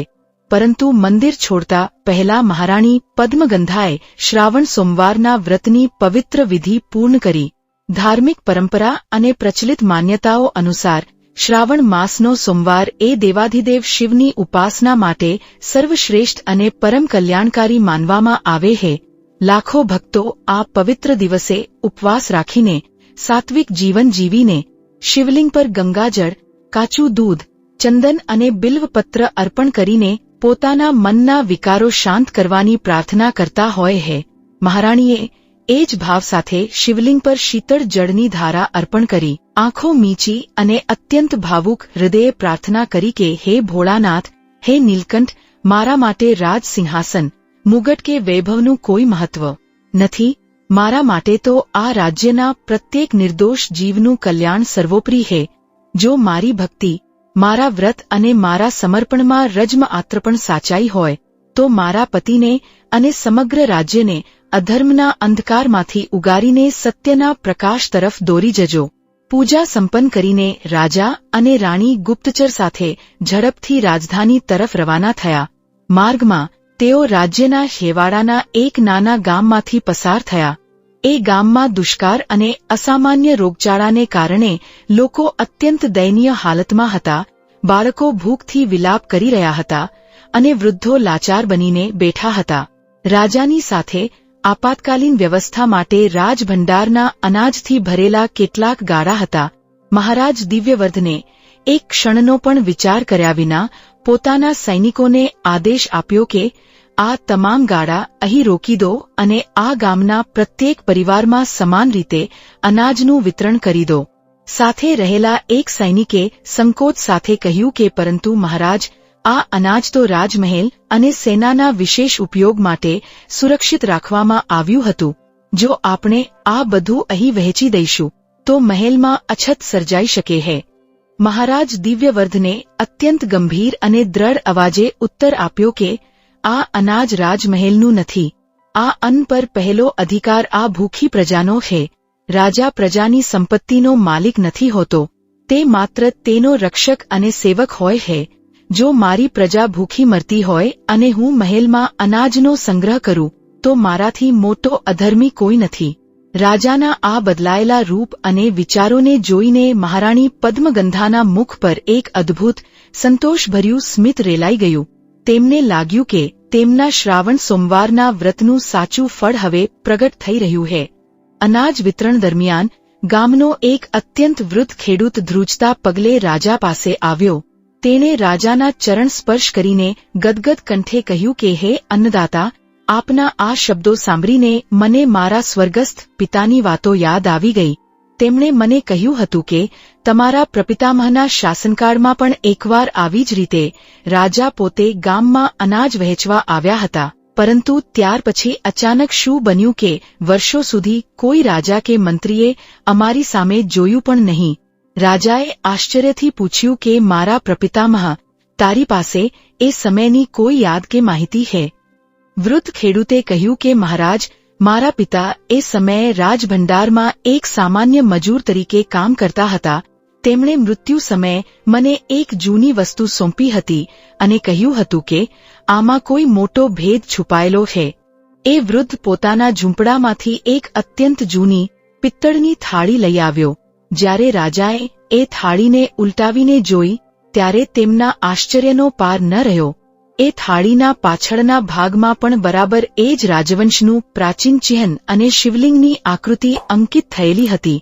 રાજાને હવે સંપૂર્ણ ખાતરી થઈ ગઈ કે આ રહસ્ય માત્ર જંગલના મંદિર પૂરતું સીમિત નથી, પણ તેની કડીઓ રાજમહેલના ભોયરાઓ અને પ્રજાના ઇતિહાસ સાથે ઊંડે સુધી જોડાયેલી છે. મહારાજ દિવ્યવર્ધન અને મહારાણી ગુપ્ત વેશે રાજમહેલમાં પ્રવેશ્યા. રાજાએ વિલંબ કર્યા વિના રાજપુરોહિત પંડિત દેવશર્મા અને થોડા અત્યંત વિશ્વાસુ રક્ષકોને સાથે લીધા અને મહેલના એ વર્ષોથી બંધ પડેલા ઓરડામાં પુનઃ પ્રવેશ કર્યો. આ વખતે રાજાએ ઓરડાની દરેક દિવાલનું બારીકાઈથી નિરીક્ષણ કર્યું. ઓરડાના ઉત્તર ખૂણામાં રહેલા એક વિશાળ પથ્થરને દબાવતા જ એક મોટો ધડાકો થયો અને દિવાલનો એક ભાગ સરકી ગયો. તેની પાછળ એક અંધારિયો, સાંકડો ગુપ્ત ભોયરાનો માર્ગ ખુલી ગયો. મશાલો સળગાવીને 100 સીડીઓ ઉતરીને નીચે ગયા. એ માર્ગ સીધો મહેલના સૌથી જૂના, વિસરાઈ ગયેલા ભંડારગૃહ તરફ જતો હતો. ત્યાં પહોંચતા જ તેમને પથ્થરની એક વિશાળ, કલાત્મક પેટી જોવા મળી. એ પેટીના ઢાંકણા પર પ્રાચીન સંસ્કૃતમાં કોતરેલું હતું કે જે રાજા આ પેટીને ખોલવાનો અધિકાર મેળવવા માંગતો હોય તેણે પહેલા મહાદેવ સમક્ષ પોતાની સાચી પ્રતિજ્ઞા ઉચ્ચારવી પડશે. મહારાજ દિવ્યવર્ધન એ પેટી સામે નતમસ્તક થઈને ઊભા રહ્યા. તેમણે બંને હાથ જોડીને સમગ્ર અંતઃકરણથી કહ્યું કે હે દેવાધિદેવ મહાદેવ, હું આ ભૂમિના સાક્ષીએ પ્રતિજ્ઞા લઉં છું કે હું આ ક્ષણથી મારા તમામ અંગત સુખો, અહંકાર અને સત્તાના મોહનો ત્યાગ કરું છું. હું મારી જાતને પ્રજાના સેવક તરીકે સમર્પિત કરું છું અને પ્રજાના હિતને જ મારો એકમાત્ર ધર્મ માનું છું. જેવા આ શબ્દો પૂર્ણ થયા કે પથ્થરની એ ભારે પેટીનું તાળું આપમેળે એક કર્કશ અવાજ સાથે ખુલી ગયું. પેટીની અંદર એક અત્યંત પ્રાચીન રાજમુકુટ, એક રત્નજડિત દિવ્ય તલવાર અને એક પીળા પડી ગયેલા ભોજપત્ર પર લખાયેલો પત્ર રાખેલો હતો. રાજાએ ધ્રુજતા હાથે એ પત્ર ઉપાડ્યો. એ પત્ર તેમના પ્રપિતામહ મહારાજ રણવીરસિંહે પોતાના જીવનના અંતિમ દિવસોમાં પશ્ચાત્તાપના આંસુઓ સાથે લખ્યો હતો. પત્રમાં લખ્યું હતું કે મેં સંકટના સમયે ભગવાન શિવને વચન આપ્યું હતું કે હું પ્રજાના કલ્યાણ માટે અન્નક્ષેત્ર અને શિવાલય બનાવીશ. મેં મારી પ્રજાને પણ સુખી રાખવાનું વચન આપ્યું હતું, પરંતુ મારા લાલચી મંત્રીઓના પ્રભાવમાં આવીને અને સંપત્તિના મોહમાં પડીને હું એ બંને વચનો પૂર્ણ કરવામાં નિષ્ફળ રહ્યો. મારા આ વિશ્વાસઘાતનો બોજ મારા અંતરને બાળી રહ્યો છે. જો ભવિષ્યમાં મારી વંશ પરંપરાનો કોઈ રાજા આ પત્ર વાંચે તો મારી એ ભૂલનું પુનરાવર્તન ન કરે અને મારા અધૂરા સંકલ્પને પૂર્ણ કરે. આ શબ્દો વાંચતા જ મહારાજ દિવ્યવર્ધનની આંખોમાંથી અશ્રુધારા વહી નીકળી. પરંતુ એ પત્રની છેલ્લી 2 પંક્તિઓમાં સૌથી મોટો અને ચોંકાવનારો ઘટસ્ફોટ થયેલો હતો. તેમાં લખ્યું હતું કે નીલગિરી અરણ્યના મંદિરના ગર્ભગૃહની નીચે એક ગુપ્ત ભોયરું છે. એ પથ્થર નીચે મારી સૌથી મોટી ભૂલ અને એક અતિ ગુપ્ત સત્યનો સાચો પુરાવો છુપાયેલો છે. હવે સત્ય સંપૂર્ણપણે સ્પષ્ટ થઈ ચૂક્યું હતું. રાજા અને રાણીએ એ પવિત્ર શ્રાવણ સોમવારની રાત્રે જ પુનઃ એ રહસ્યમય મંદિરે પહોંચીને એ અંતિમ સત્યને પ્રગટ કરવાનો દ્રઢ નિશ્ચય કર્યો. પરંતુ તેઓ જેવા મહેલના મુખ્ય દ્વાર તરફ આગળ વધ્યા, સેનાપતિ વિક્રમવર્મા પોતાના હથિયારબંધ સૈનિકો સાથે તેમનો રસ્તો રોકીને ઊભો રહી ગયો. તેના ચહેરા પર કુટિલ સ્મિત હતું. તેણે તલવાર ખેંચતા કહ્યું કે મહારાજ, હવે ઘણું મોડું થઈ ગયું છે. સાધુઓની વાતો, રાણીની વ્યર્થ ભક્તિ અને ધર્મના નામે રાજ્યની સંપત્તિ લૂંટાવવાથી સામ્રાજ્ય નથી ચાલતા. હવે આ વિંધ્યવર્ધનનું સિંહાસન એક શક્તિશાળી યોદ્ધા માગે છે, કોઈ વૈરાગી સાધુ નહીં. મહારાજ દિવ્યવર્ધને પહેલીવાર પોતાના સેનાપતિની આંખોમાં આંખ પરોવીને અત્યંત ગર્જનાયુક્ત અવાજે કહ્યું કે વિક્રમવર્મા, રાજ્ય માત્ર તલવારના જોરે નથી ચાલતું. જે તલવારની પાછળ સત્ય, ધર્મ અને પ્રજાપ્રેમ નથી હોતા, તે તલવાર કેવળ વિનાશ અને અન્યાયનું સાધન બનીને રહી જાય છે. તારો આ વિદ્રોહ તારા પોતાના જ પતનનું કારણ બનશે. સેનાપતિ ક્રોધથી લાલચોળ થઈ ગયો. તેણે સૈનિકોને આક્રમણ કરવાનો આદેશ આપ્યો. પરંતુ મહારાજના વફાદાર અંગરક્ષકો અને પુરોહિતની સમય સૂચકતાથી રાજા અને રાણી એક ગુપ્ત માર્ગેથી મહેલની બહાર નીકળવામાં સફળ રહ્યા અને સીધા નીલગિરી અરણ્ય તરફ આગળ વધ્યા. શ્રાવણ માસના પહેલા સોમવારની મધ્યરાત્રિ આવી પહોંચી હતી.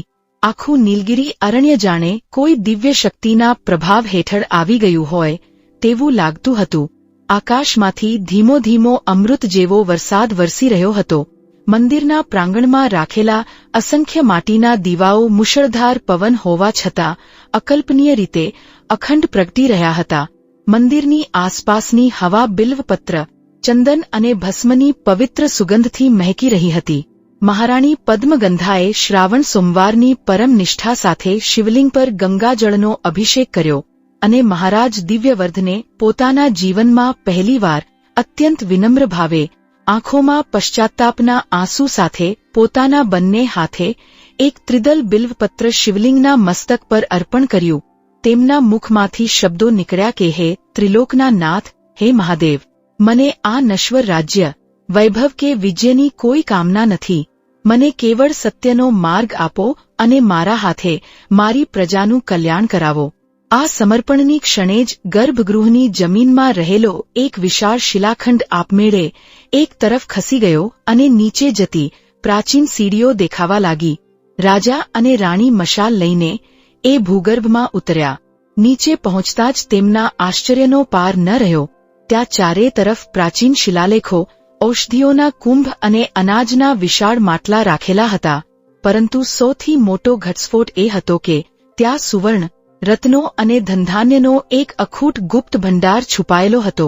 આ એ ભંડાર હતો જે મહારાજ રણવીરસિંહે દુષ્કાળના સમયે પ્રજાના કાયમી અન્નક્ષેત્ર માટે અલગ રાખ્યો હતો.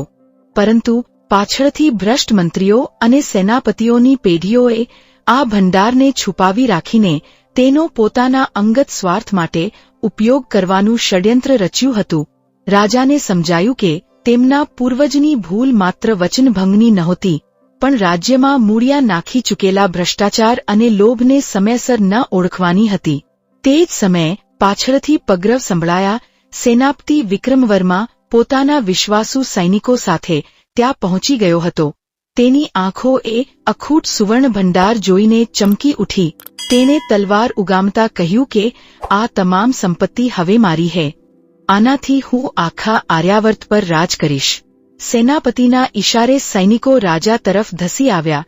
મહારાણી પદ્મગંધા શિવલિંગની સીડીઓ પાસે અડગ ઊભા રહીને પંચાક્ષર મંત્રનો જાપ કરવા લાગ્યા. મહારાજ દિવ્યવર્ધને પોતાની તલવાર મ્યાનમાંથી બહાર કાઢી, પરંતુ તેમણે કોઈ સૈનિક પર વાર કરવાને બદલે અત્યંત શાંત અને ગંભીર અવાજે કહ્યું કે સૈનિકો, તમે આ દેશના રક્ષક છો. જેને શસ્ત્ર હેઠા મૂકવા હોય તે મૂકી દે. હું તમને દોષી નથી માનતો, કારણ કે તમે માત્ર એક લોભી સેનાપતિના જૂઠાણાના શિકાર બન્યા છો. આ સંપત્તિ મારી કે સેનાપતિની નથી. આ તો તમારા અને તમારા ભૂખ્યા બાળકોના અન્નનો ભંડાર હે. રાજાના આ સત્ય અને નિર્ભય શબ્દો સાંભળીને મોટા ભાગના સૈનિકોના હાથમાંથી તલવારો છૂટી ગઈ અને તેઓ શરમથી માથું ઝુકાવીને પાછળ હટી ગયા. પોતાની યોજના નિષ્ફળ જતી જોઈને ક્રોધાવેશમાં આવેલા સેનાપતિ વિક્રમવર્માએ રાજા પર સીધો ઘાતક પ્રહાર કરવાનો પ્રયાસ કર્યો, પરંતુ રાજાએ એક જ કુશળ દાવથી તેની તલવાર ઉલારી દીધી. સેનાપતિ ભયભીત થઈને અંધારા ભોયરામાંથી જંગલ તરફ ભાગી છૂટ્યો. મહારાજ દિવ્યવર્ધન ફરી ઉપર ગર્ભગૃહમાં આવ્યા. બરાબર એ જ ક્ષણે આકાશમાં વાદળો હટી ગયા અને પૂર્ણચંદ્રનો એક દિવ્ય શીતળ શ્વેત પ્રકાશપુંજ સીધો સ્ફટિક શિવલિંગ પર પડ્યો. આખો ગર્ભગૃહ એક અદ્ભુત અલૌકિક આભાથી ઝગમગી ઉઠ્યો. એ દિવ્ય પ્રકાશમાં શિવલિંગની પાછળની દિવાલ પર અગાઉ અદૃશ્ય રહેલું એક અંતિમ વાક્ય સુવર્ણ અક્ષરે ચમકી ઉઠ્યું કે મારા વંશને તેના કર્મોના ભારમાંથી મુક્તિ ત્યારે જ મળશે જ્યારે આ સિંહાસન પર બેસનાર રાજા પોતાના રાજ્યને પોતાની અંગત સંપત્તિ માનવાનું બંધ કરીને પ્રજાનો સાચો સેવક બનશે. આ વાંચીને મહારાજ દિવ્યવર્ધન ધ્રુસકે ધ્રુસકે રડી પડ્યા. તેઓ શિવલિંગ સમક્ષ સાષ્ટાંગ દંડવત પ્રણામ કરી રહ્યા. મહારાણી પદ્મગંધા તેમની પડખે ઊભા રહીને ભક્તિભાવથી હાથ જોડી રહ્યા. રાજાએ ગદગદ અવાજે કહ્યું કે હે મહાદેવ, આજે મારો અહંકાર સંપૂર્ણપણે ભસ્મ થઈ ગયો છે. હું સમજ્યો છું કે હું આ રાજ્યનો માલિક નહીં, માત્ર તમારો અને મારી પ્રજાનો એક સામાન્ય દાસ છું. બરાબર તે જ ક્ષણે પાછળથી એ જ રહસ્યમય સાધુનો દિવ્ય અવાજ વાતાવરણમાં ગુંજી ઉઠ્યો કે હે રાજન, હવે તું મહાદેવના સાચા સ્વરૂપ અને સાચી કૃપાના દર્શન માટે યોગ્ય બન્યો હે. રાજા અને રાણીએ એક સાથે પાછળ જોયું. ત્યાં સાધુના સ્થાને એક પ્રચંડ તેજસ્વી પ્રકાશપુંજ પથરાયેલો હતો. એ પ્રકાશની મધ્યમાં કોઈ પવિત્ર આકૃતિનું સ્પષ્ટ મુખ તો દેખાતું નહોતું, પરંતુ એક ભવ્ય દિવ્ય ત્રિશૂળ અને ડમરૂની અલૌકિક છાયા સ્પષ્ટપણે ઉપસી રહી હતી. અને એ પ્રકાશપુંજમાંથી એક ગંભીર આકાશી અવાજ સંભળાયો કે હે દિવ્યવર્ધન, તે સત્યને ઓળખ્યું છે ખરું, પરંતુ તારી અગ્નિ પરીક્ષા હજી પૂર્ણ નથી થઈ. ગર્ભગૃહમાં ક્ષણભર પહેલા પથરાયેલો દિવ્ય પ્રકાશ ધીમે ધીમે શમી ગયો. ત્રિશૂળ અને ડમરૂની અલૌકિક છાયા વાતાવરણમાં ઓગળી ગઈ, પરંતુ એ આકાશી વાણીના ગંભીર શબ્દો હજુ પણ પથ્થરની દિવાલો સાથે અથડાઈને પડઘાઈ રહ્યા હતા. મંદિરની બહાર મુશળધાર વરસાદ વરસી રહ્યો હતો અને પર્વતો પરથી વહેતા ઝરણાનો ગડગડાટ રાત્રિના સન્નાટાને ચીરી રહ્યો હતો. ગર્ભગૃહમાં પ્રગટી રહેલા માટીના દીવાઓની જ્યોત વરસાદી પવનના કારણે વિચિત્ર છાયાઓ ઉપસાવી રહી હતી. મહારાજ દિવ્યવર્ધન પોતાના ઘૂંટણ પરથી ઊભા થયા. તેમના હૃદયમાં હવે ભય નહોતો, પરંતુ એક ગહન જિજ્ઞાસા અને ધર્મ પ્રત્યેની અદમ્ય નિષ્ઠા જાગી ચૂકી હતી. તેઓ સમજી ગયા હતા કે પૂર્વજોના પાપનું પ્રાયશ્ચિત માત્ર આંસુ સારવાથી કે શિવલિંગ સામે માથું ટેકવવાથી પૂરું થતું નથી. તેના માટે વાસ્તવિક કર્મની ભૂમિ પર ઉતરવું અનિવાર્ય છે. તેમણે પોતાના હાથમાં રહેલા એ પીળા પડી ગયેલા ભોજપત્રના પત્રને મશાલના પ્રકાશમાં ફરીથી ઉકેલવાનો પ્રયત્ન કર્યો. વરસાદનું એક ટીપું પત્રના ખૂણા પર પડતા જ તેના પાછળના ભાગમાં વર્ષોથી સુકાઈને ચોંટી ગયેલો કાદવ અને ગુંદર ઢીલો પડી ગયો. મહારાણી પદ્મગંધાએ ધ્યાનપૂર્વક જોયું તો પત્રના પાછળના ભાગમાં એક અત્યંત ઝીણું ગૂઢ ચિહ્ન ઉપસી આવ્યું. રાણીએ આશ્ચર્યથી કહ્યું કે સ્વામી, આ ચિહ્ન જુઓ, આ તો એ જ ગરુડ અને ત્રિશૂળનું સંયુક્ત ચિહ્ન છે, જે મહેલના બંધ ઓરડામાં અને મંદિરના શિલાલેખ પર જોવા મળ્યું હતું. મહારાજે એ ચિહ્નની દિશા તપાસી અને કહ્યું કે દેવી, આનો અર્થ એ થયો કે રાજમહેલનો એ બંધ ઓરડો, આ નિર્જન જંગલનું મંદિર અને પૂર્વજોનો આ ગુપ્ત ભંડાર, આ ત્રણેય કોઈ એક જ અખંડ સત્યની કડીઓ છે. મારા પૂર્વજે માત્ર પત્ર નથી લખ્યો, પણ કોઈ એવો માર્ગ છોડ્યો છે જે સાચા ઉત્તરાધિકારીને સત્યના મૂળ સુધી પહોંચાડે. બંને જણાએ ભોયરાની એ દિવાલનું બારીકાઈથી નિરીક્ષણ કર્યું જ્યાં એ ચિહ્ન દોરેલું હતું. દિવાલના એક પથ્થર પર એ ચિહ્ન કોતરેલું હતું. રાજાએ પોતાના બંને હાથ વડે એ પથ્થર પર દબાણ આપ્યું. સદીઓ જૂની ધૂળ ખંખેરીને એ પથ્થર અંદરની તરફ ખસી ગયો અને તેની પાછળ એક નાનકડી પથ્થરની કબાટ જેવી ગુપ્ત જગ્યા ખુલી ગઈ. તેની અંદરથી પ્રાચીન તામ્રપત્રો, રાજવંશની ગુપ્ત મુદ્રાઓ અને જૂના રાજકીય હિસાબોના દસ્તાવેજો મળી આવ્યા. મહારાજ દિવ્યવર્ધને એ દસ્તાવેજો એક પછી એક વાંચવાનું શરૂ કર્યું અને તેમની આંખો સામે સદીઓ જૂનો ભયાનક સત્ય પ્રગટ થયો. એ દસ્તાવેજો સ્પષ્ટપણે સાબિત કરતા હતા કે 150 વર્ષ પહેલા દુષ્કાળના સમયે પ્રજાના કાયમી અન્ન ભંડાર માટે જે સુવર્ણ મુદ્રાઓ અને અનાજ અલગ રાખવામાં આવ્યા હતા, તે રાજાની જાણ બહાર રાજદરબારના કેટલાક અત્યંત પ્રભાવશાળી ભ્રષ્ટ મંત્રીઓ અને સેનાપતિઓએ પોતાના નામે કરી લીધા હતા. સૌથી ચોંકાવનારી વાત એ હતી કે મહારાજ રણવીરસિંહને પોતાના જીવનના અંતિમ વર્ષોમાં આ વિશાળ ભ્રષ્ટાચાર અને પોતાના નામે થયેલા અધર્મની જાણ થઈ ગઈ હતી. તેમણે એ તમામ દોષીઓને કઠોર સજા કરવાનો અને પ્રજાનો અધિકાર પાછો અપાવવાનો સંપૂર્ણ પ્રયાસ કર્યો હતો. પરંતુ દરબારમાં મૂળિયા નાખી ચૂકેલા એ ભ્રષ્ટ અધિકારીઓ એટલા શક્તિશાળી અને સંગઠિત હતા કે તેમણે તમામ સત્તાવાર પુરાવાઓ રાજદરબારમાંથી નષ્ટ કરી દીધા હતા અને રાજાને લાચાર બનાવી દીધા હતા. તેથી મહારાજ રણવીરસિંહે પોતાના મૃત્યુ પહેલા આ તમામ સાચા પુરાવાઓ, તામ્રપત્રો અને ગુપ્ત ભંડારને આ દુર્ગમ જંગલના શિવ મંદિરમાં છુપાવી દીધા હતા, જેથી ભવિષ્યમાં કોઈ સાચો, ધર્મનિષ્ઠ અને નિર્ભય ઉત્તરાધિકારી જન્મ લે ત્યારે તે પોતાના પૂર્વજની લાચારીને મિટાવીને પ્રજાને સાચો ન્યાય અપાવી શકે. રાજા દિવ્યવર્ધન સ્તબ્ધ થઈ ગયા. તેમને સમજાયું કે આજના સેનાપતિ વિક્રમવર્માનો વિદ્રોહ કોઈ આકસ્મિક ઘટના નહોતી. વિક્રમવર્મા એ જ જૂના ભ્રષ્ટ મંત્રીઓના વંશમાંથી આવતો હતો. તે માત્ર રાજ સિંહાસન કબજે કરવા નહોતો માગતો, પણ તેના પૂર્વજો જે ગુપ્ત સંપત્તિ અને અનાજના ભંડારને હડપ કરવામાં નિષ્ફળ રહ્યા હતા તેના પર કાયમ માટે કબજો જમાવવા માગતો હતો. મહારાણી પદ્મગંધાએ કહ્યું કે સ્વામી, હવે ક્ષણનો પણ વિલંબ કર્યા વિના આપણે રાજધાની પહોંચવું પડશે. સેનાપતિ, ત્યાં નિર્દોષ પ્રજા અને સૈનિકોને ગેરમાર્ગે દોરી રહ્યો છે. સત્ય હવે ઉજાગર થવું જ જોઈએ. રાજા અને રાણીએ તમામ ઐતિહાસિક તામ્રપત્રો સાથે લઈને ગુપ્તચરની મદદથી તાબડતોબ રાજધાની તરફ રવાના થયા. પરંતુ જ્યારે તેઓ નગરની સીમા પર પહોંચ્યા ત્યારે તેમને અત્યંત ચિંતાજનક સમાચાર મળ્યા. સેનાપતિ વિક્રમવર્માએ સમગ્ર રાજમહેલ અને કિલ્લા પર કબજો કરી લીધો હતો. તેણે નગરમાં ઢંઢેરો પીટાવી દીધો હતો કે રાજા અને રાણી ઈશ્વરના ક્રોધથી ડરીને જંગલમાં ભાગી ગયા છે અને હવે રાજ્યની ધુરા સંભાળવા માટે એક કઠોર સેનાપતિના લોખંડી હાથની જરૂર છે.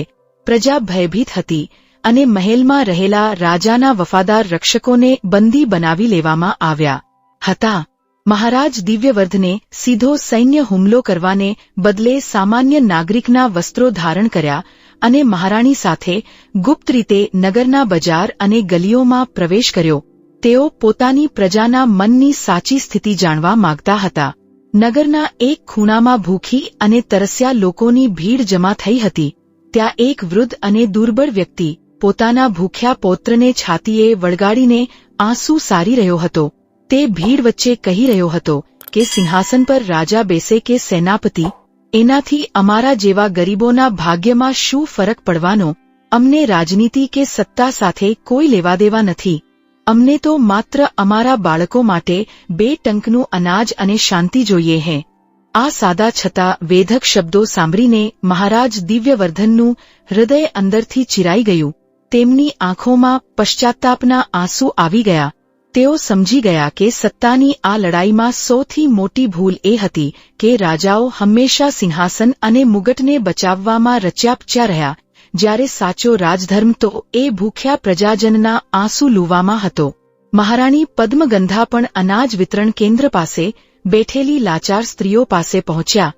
તેમણે જોયું કે સરકારી અન્ન ભંડારો ભરેલા હોવા છતાં સેનાપતિના આદેશથી અનાજ રોકી રાખવામાં આવ્યું હતું, જેથી પ્રજા ભૂખથી ત્રાસીને વિદ્રોહ ન કરી શકે. હવે રાજાના મનમાં કોઈ સંકોચ નહોતો રહ્યો.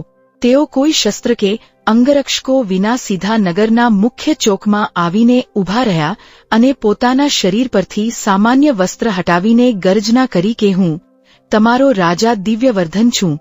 હું ક્યાંય ભાગ્યો નહોતો, પણ તમારા અધિકારનું સત્ય શોધવા ગયો હતો. ચોકમાં ઉપસ્થિત હજારો પ્રજાજનો અને સૈનિકો રાજાને જીવતા અને સુરક્ષિત જોઈને સ્તબ્ધ થઈ ગયા.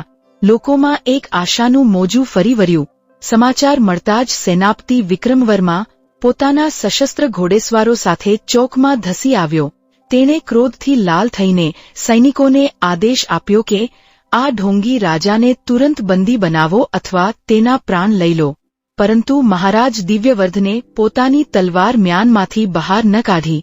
તેમણે બંને હાથ ઊંચા કરીને ઉપસ્થિત તમામ સૈનિકો અને નગરજનો તરફ જોઈને શાંત, ગંભીર અને અત્યંત પ્રભાવશાળી અવાજે કહ્યું કે હે વિંધ્યવર્ધનના સૈનિકો અને પ્રજાજનો, જે સૈનિક સત્ય, ધર્મ અને પોતાના પરિવારના ભવિષ્યની પડખે ઊભો રહેવા માગતો હોય તે પોતાના શસ્ત્રો હેઠા મૂકી દે.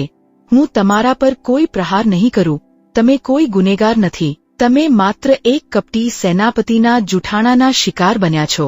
રાજાના આ નિર્ભય, અહિંસક અને સત્યનિષ્ઠ રૂપને જોઈને સેનાપતિના સૈનિકોમાં સોપો પડી ગયો. એક પછી એક સૈનિકોએ પોતાની તલવારો અને ભાલા જમીન પર ફેંકી દીધા અને રાજા સમક્ષ નતમસ્તક થઈ ગયા.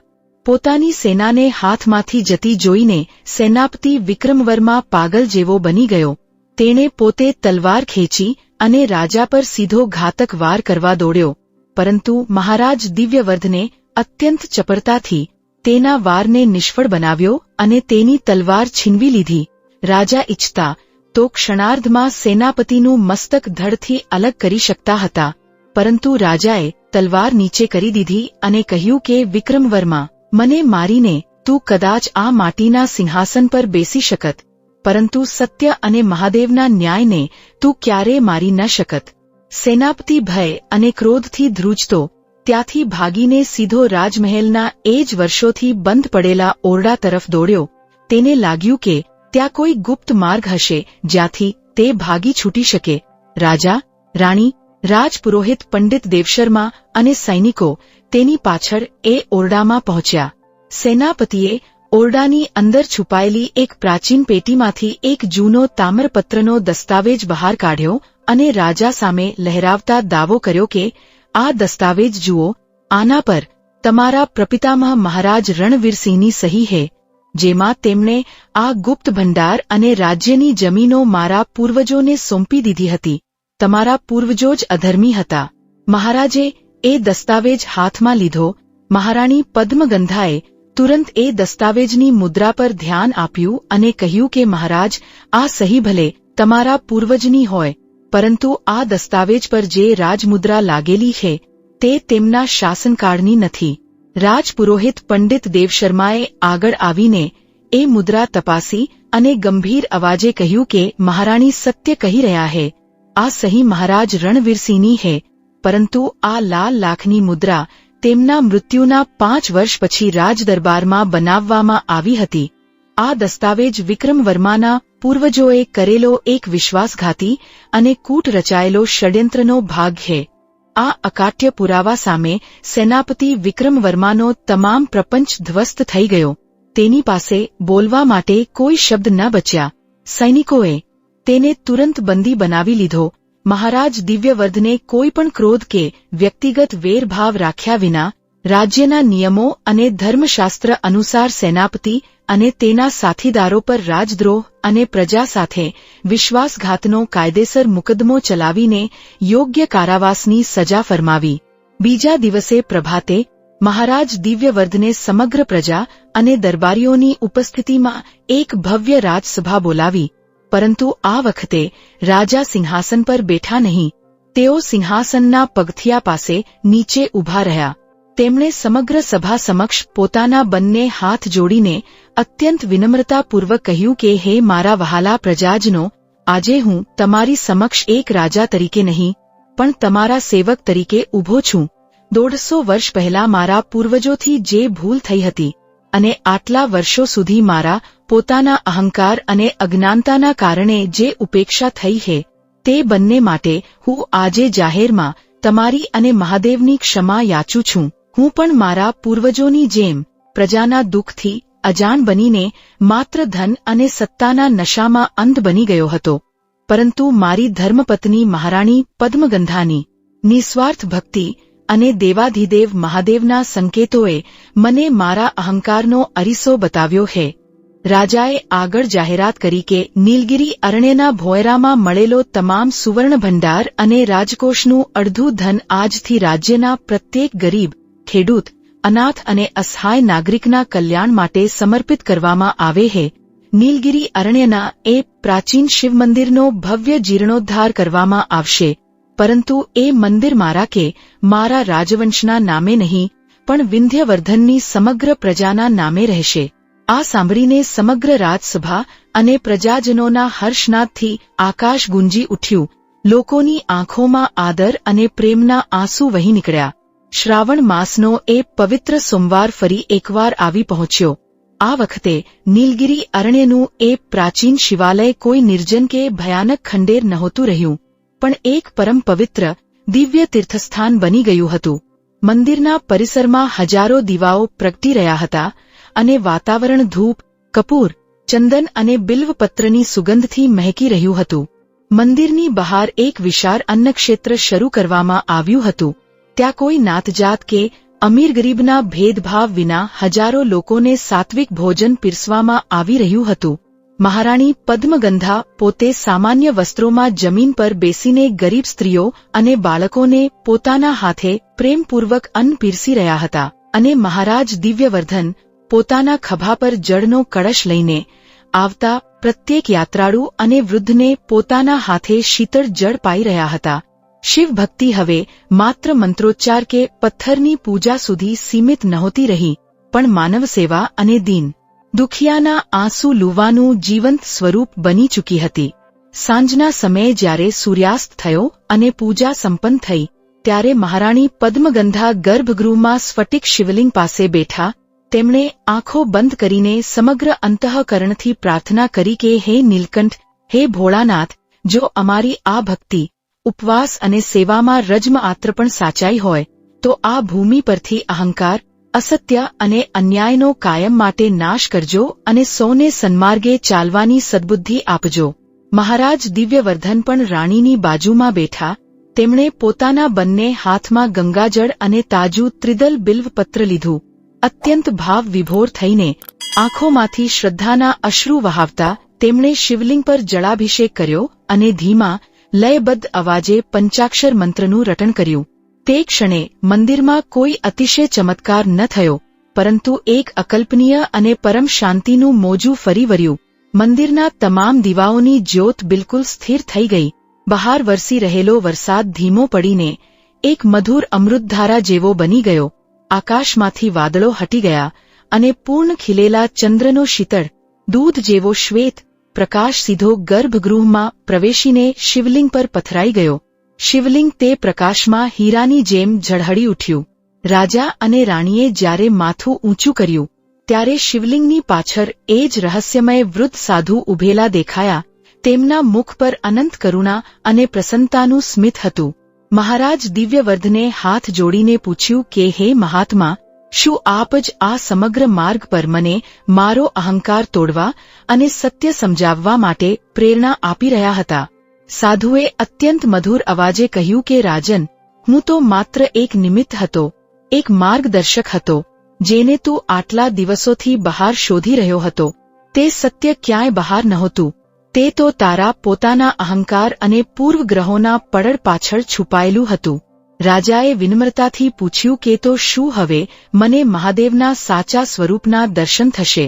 સાધુએ એક અત્યંત ગહન અને શાશ્વત સત્ય સમજાવતા કહ્યું કે હે દિવ્યવર્ધન, જ્યારે તું તારી ભૂખી અને લાચાર પ્રજાના મુખમાં અન્ન મૂકે હે અને તેમના ચહેરા પર સંતોષ જુએ હે, ત્યારે તું મહાદેવના દર્શન કરે હે. જ્યારે તું કોઈ નિર્બળ વ્યક્તિનું રક્ષણ કરીને પોતાનો રાજધર્મ નિભાવે હે, ત્યારે તું શિવતત્વનો અનુભવ કરે હે. અને જ્યારે તું પોતાના નશ્વર સિંહાસન અને અહંકાર કરતા સત્ય અને ન્યાયને મોટો માને હે, ત્યારે સમજજે કે તને મહાદેવનો સાચો માર્ગ મળી ગયો હે. શિવ કોઈ સીમાડામાં કે માત્ર પથ્થરોમાં બંધાયેલા નથી. શિવ તો સમગ્ર સૃષ્ટિના કલ્યાણ અને પ્રેમમાં વ્યાપ્ત હે. આટલું કહેતા જ સાધુ ધીમે ધીમે પાછળ હટ્યા. તે જ પળે મંદિરનો વિશાળ ઘંટ કોઈના વગાડ્યા વિના જ આપમેળે એક દિવ્ય નાદ સાથે ગુંજી ઉઠ્યો.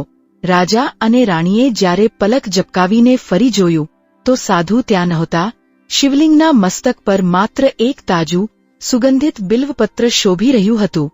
રાજા અને રાણીએ એ પવિત્ર ચિહ્નને પ્રભુના આશીર્વાદ માનીને શ્રદ્ધાપૂર્વક પ્રણામ કર્યા. આ ઘટના પછી વિંધ્યવર્ધન રાજ્યનું ભાગ્ય સંપૂર્ણપણે બદલાઈ ગયું. મહારાજ દિવ્યવર્ધને પ્રજા પરથી તમામ અન્યાયી કરવેરા હટાવી લીધા. ખેડૂતોના ખેતરો સુધી પાણી પહોંચાડવા માટે વિશાળ નહેરો અને તળાવોનું નિર્માણ કરાવ્યું. નિર્ધન બાળકોના શિક્ષણ અને ઔષધિ માટે વિનામૂલ્યે વ્યવસ્થાઓ ઊભી કરી. રાજમહેલમાં દર સોમવારે ગરીબો માટે અન્નદાનની એક અખંડ પરંપરા સ્થાપિત કરવામાં આવી.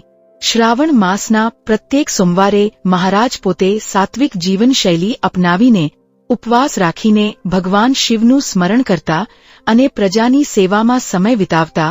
મહારાણી પદ્મગંધાની ભક્તિ હવે કેવળ મહેલ પૂરતી સીમિત ન રહેતા સમગ્ર રાજ્ય માટે ધર્મ અને સદાચારની પ્રેરણા બની ગઈ હતી. એક સંધ્યાકાળે રાજમહેલના ઝરૂખામાં ઊભા રહીને મહારાજ દિવ્યવર્ધને દૂર લહેરાતા હરિયાળા ખેતરો અને સુખી પ્રજાજનો તરફ જોયું. તેમણે મહારાણી પદ્મગંધા તરફ સ્નેહપૂર્વક જોઈને કહ્યું કે દેવી, એક સમય હતો જ્યારે હું અભિમાથી કહેતો હતો કે રાજ્ય માત્ર સંપત્તિ અને તલવારના જોરે ચાલે છે, પરંતુ આજે મને સમજાયું છે કે સંપત્તિ અને શસ્ત્રો રાજ્યને માત્ર બાહ્ય બળ આપી શકે છે, પરંતુ રાજ્યને સાચી દિશા, આયુષ્ય અને શાંતિ તો કેવળ ધર્મ, ન્યાય અને સત્ય જ આપી શકે છે. મહારાણીએ અત્યંત સૌમ્યતાથી ઉત્તર આપ્યો કે, અને મહારાજ, ધર્મ પણ ત્યારે જ સાર્થક બને છે જ્યારે તે મનુષ્યના અંતરમાં રહેલા અહંકારને ગાળીને તેને સમગ્ર જીવસૃષ્ટિ પ્રત્યે દયાળુ અને વિનમ્ર બનાવે. મહેલના એ વર્ષોથી બંધ પડેલા ઓરડાને રાજાએ તોડી પાડવાને બદલે એક પવિત્ર સ્મૃતિગૃહ બનાવી દીધો. ત્યાં પૂર્વજોના પશ્ચાતાપના પત્રને સાચવીને રાખવામાં આવ્યો અને ઓરડાના મુખ્ય દ્વાર પર સુવર્ણ અક્ષરોમાં એક શાશ્વત સત્ય કોતરાવવામાં આવ્યું કે શાસકનો સૌથી મોટો શત્રુ કોઈ બહારનો રાજા નથી હોતો. શાસકનો સૌથી મોટો શત્રુ તેનો પોતાનો આંતરિક અહંકાર હોય છે. સમયનું ચક્ર ફરતું રહ્યું અને વર્ષો વીતતા ગયા. વિંધ્યવર્ધન રાજ્ય સમગ્ર આર્યાવર્તમાં સુખ, શાંતિ અને સમૃદ્ધિનું પ્રતીક બની ગયું. આ વખતે સમૃદ્ધિ માત્ર રાજાના સુવર્ણ ભંડારોમાં નહોતી, પણ રાજ્યના છેવાડાના ઝૂંપડામાં રહેતા ગરીબના ચહેરા પર પણ સંતોષ રૂપે છલકાતી હતી. નીલગિરી અરણ્યનું એ પ્રાચીન શિવાલય એક મહાન તીર્થ બની ગયું. દર વર્ષે શ્રાવણ માસના પહેલા સોમવારે હજારો ભક્તો ત્યાં દર્શનાર્થે આવતા, પરંતુ રાજાએ ત્યાં એક કઠોર નિયમ બનાવ્યો હતો કે મંદિરમાં શિવલિંગ પર જળ ચઢાવતા પહેલા બહાર બેઠેલા પ્રત્યેક ભૂખ્યા જીવને અન્ન અને જળ અર્પણ કરવું અનિવાર્ય રહેશે. શ્રાવણ માસ અને સોમવારનું વ્રત એ ભારતીય ધાર્મિક પરંપરા અને પ્રચલિત લોક માન્યતાઓમાં અત્યંત પવિત્ર અને ફળદાયી માનવામાં આવે છે. અસંખ્ય ભક્તો આ દિવસોમાં શિવલિંગ પર ગંગાજળ, દૂધ અને બિલ્વપત્ર અર્પણ કરીને મંત્રોચ્ચાર અને ઉપવાસ દ્વારા મહાદેવની આરાધના કરે છે. પરંતુ આ કથા આપણને એક ગહન આધ્યાત્મિક સત્ય શીખવે છે કે કોઈપણ વ્રત કે પૂજાનો સાચો અર્થ માત્ર બાહ્ય કર્મકાંડમાં નથી. સાચી શિવભક્તિ એટલે પોતાના મનમાંથી લોભ, મોહ અને અહંકારનો ત્યાગ કરવો, પોતાના કર્તવ્યને ઓળખવું, ભૂખ્યાને અન્ન આપવું અને સત્યના માર્ગ પર અડગ રહેવું. ધન અને સત્તા પોતે ખરાબ નથી, પરંતુ જ્યારે તે મનુષ્યને અંધ બનાવી દે છે ત્યારે તે વિનાશ લાવે છે. શ્રાવણ સોમવારે શિવલિંગ પર શીતળ જળ ચઢાવવાનો સાચો હેતુ પોતાના ક્રોધ અને અહંકારને શાંત કરવાનો છે. જે વ્યક્તિ પોતાની ભૂલ સ્વીકારીને સન્માર્ગે વળવાની હિંમત રાખે છે, મહાદેવની કૃપા સદાય તેની સાથે રહે છે. કથાના અંતિમ દૃશ્યમાં વર્ષો પછીના એક શ્રાવણ સોમવારની મધ્યરાત્રિએ મહારાજ દિવ્યવર્ધન અને મહારાણી પદ્મગંધા પુનઃ એ જ નીલગિરી શિવાલયના ગર્ભગૃહમાં શાંતિથી બેઠા હતા. મહારાણીએ ઘીનો દીવો પ્રગટાવ્યો અને મહારાજે અત્યંત વિનમ્ર ભાવે શિવલિંગ પર શીતળ જળની ધારા વહાવી. બહાર આકાશમાંથી ધીમો ધીમો વરસાદ વરસી રહ્યો હતો અને પૂર્ણ ચંદ્રનો શીતળ પ્રકાશ શિવલિંગને નવડાવી રહ્યો હતો. મહારાજ દિવ્યવર્ધને હાથ જોડીને ધીમેથી કહ્યું કે હે મહાદેવ, વર્ષો પહેલા હું તમને આ જંગલમાં શોધવા આવ્યો હતો, પરંતુ આજે મને સમજાયું છે કે તમે તો આ સૃષ્ટિના દરેક સત્યમાં, દરેક નિર્દોષ હાસ્યમાં અને દરેક સેવાભાવમાં સદા ઉપસ્થિત હતા. મહારાણી પદ્મગંધાએ સ્મિત સાથે કહ્યું કે મહાદેવને પામવા માટે ક્યારેક સંસારના ભ્રમમાંથી બહાર નીકળવું પડે છે, પરંતુ તેમને ઓળખવા માટે કેવળ પોતાના પવિત્ર અંતરાત્મામાં ઉતરવું પડે છે. બંનેએ હાથ જોડ્યા. વાતાવરણમાં મધુર ઘંટનાદ ગુંજી ઉઠ્યો અને સમગ્ર અરણ્ય પવિત્ર ઓમકારના નાદથી છલકાઈ ગયું. વાસ્તુ ટેલ્સ પરિવારના તમામ વહાલા દર્શક મિત્રો, જો શ્રાવણ માસના પહેલા સોમવારની આ રહસ્યમય, ભાવનાત્મક અને સત્યનો માર્ગ બતાવતી પાવન કથા તમારા હૃદયને સ્પર્શી ગઈ હોય તો આ વિડીયોને અવશ્ય લાઇક કરજો અને તમારા પરિવાર તથા સ્નેહીજનો સાથે શેર કરી પુણ્યના સહભાગી બનજો. ધર્મ, વાસ્તુ અને ભક્તિના આવા જ અદ્ભુત રહસ્યો જાણવા માટે આપણી ચેનલને હમણાં જ સબસ્ક્રાઇબ કરી બેલ આઇકન દબાવવાનું ભૂલતા નહીં. દેવાધિદેવ મહાદેવ અને માતા પાર્વતી આપ સૌના પરિવાર પર સદા પોતાની કૃપા વરસાવતા રહે. તમામ સંકટો દૂર કરી ઘરમાં સુખ, શાંતિ, સમૃદ્ધિ અને સદ્બુદ્ધિ અર્પે એવી મંગલ પ્રાર્થના સાથે કમેન્ટ બોક્સમાં પૂરા ભાવ અને શ્રદ્ધા સાથે જરૂર લખજો. હર હર મહાદેવ. ઓમ નમઃ શિવાય.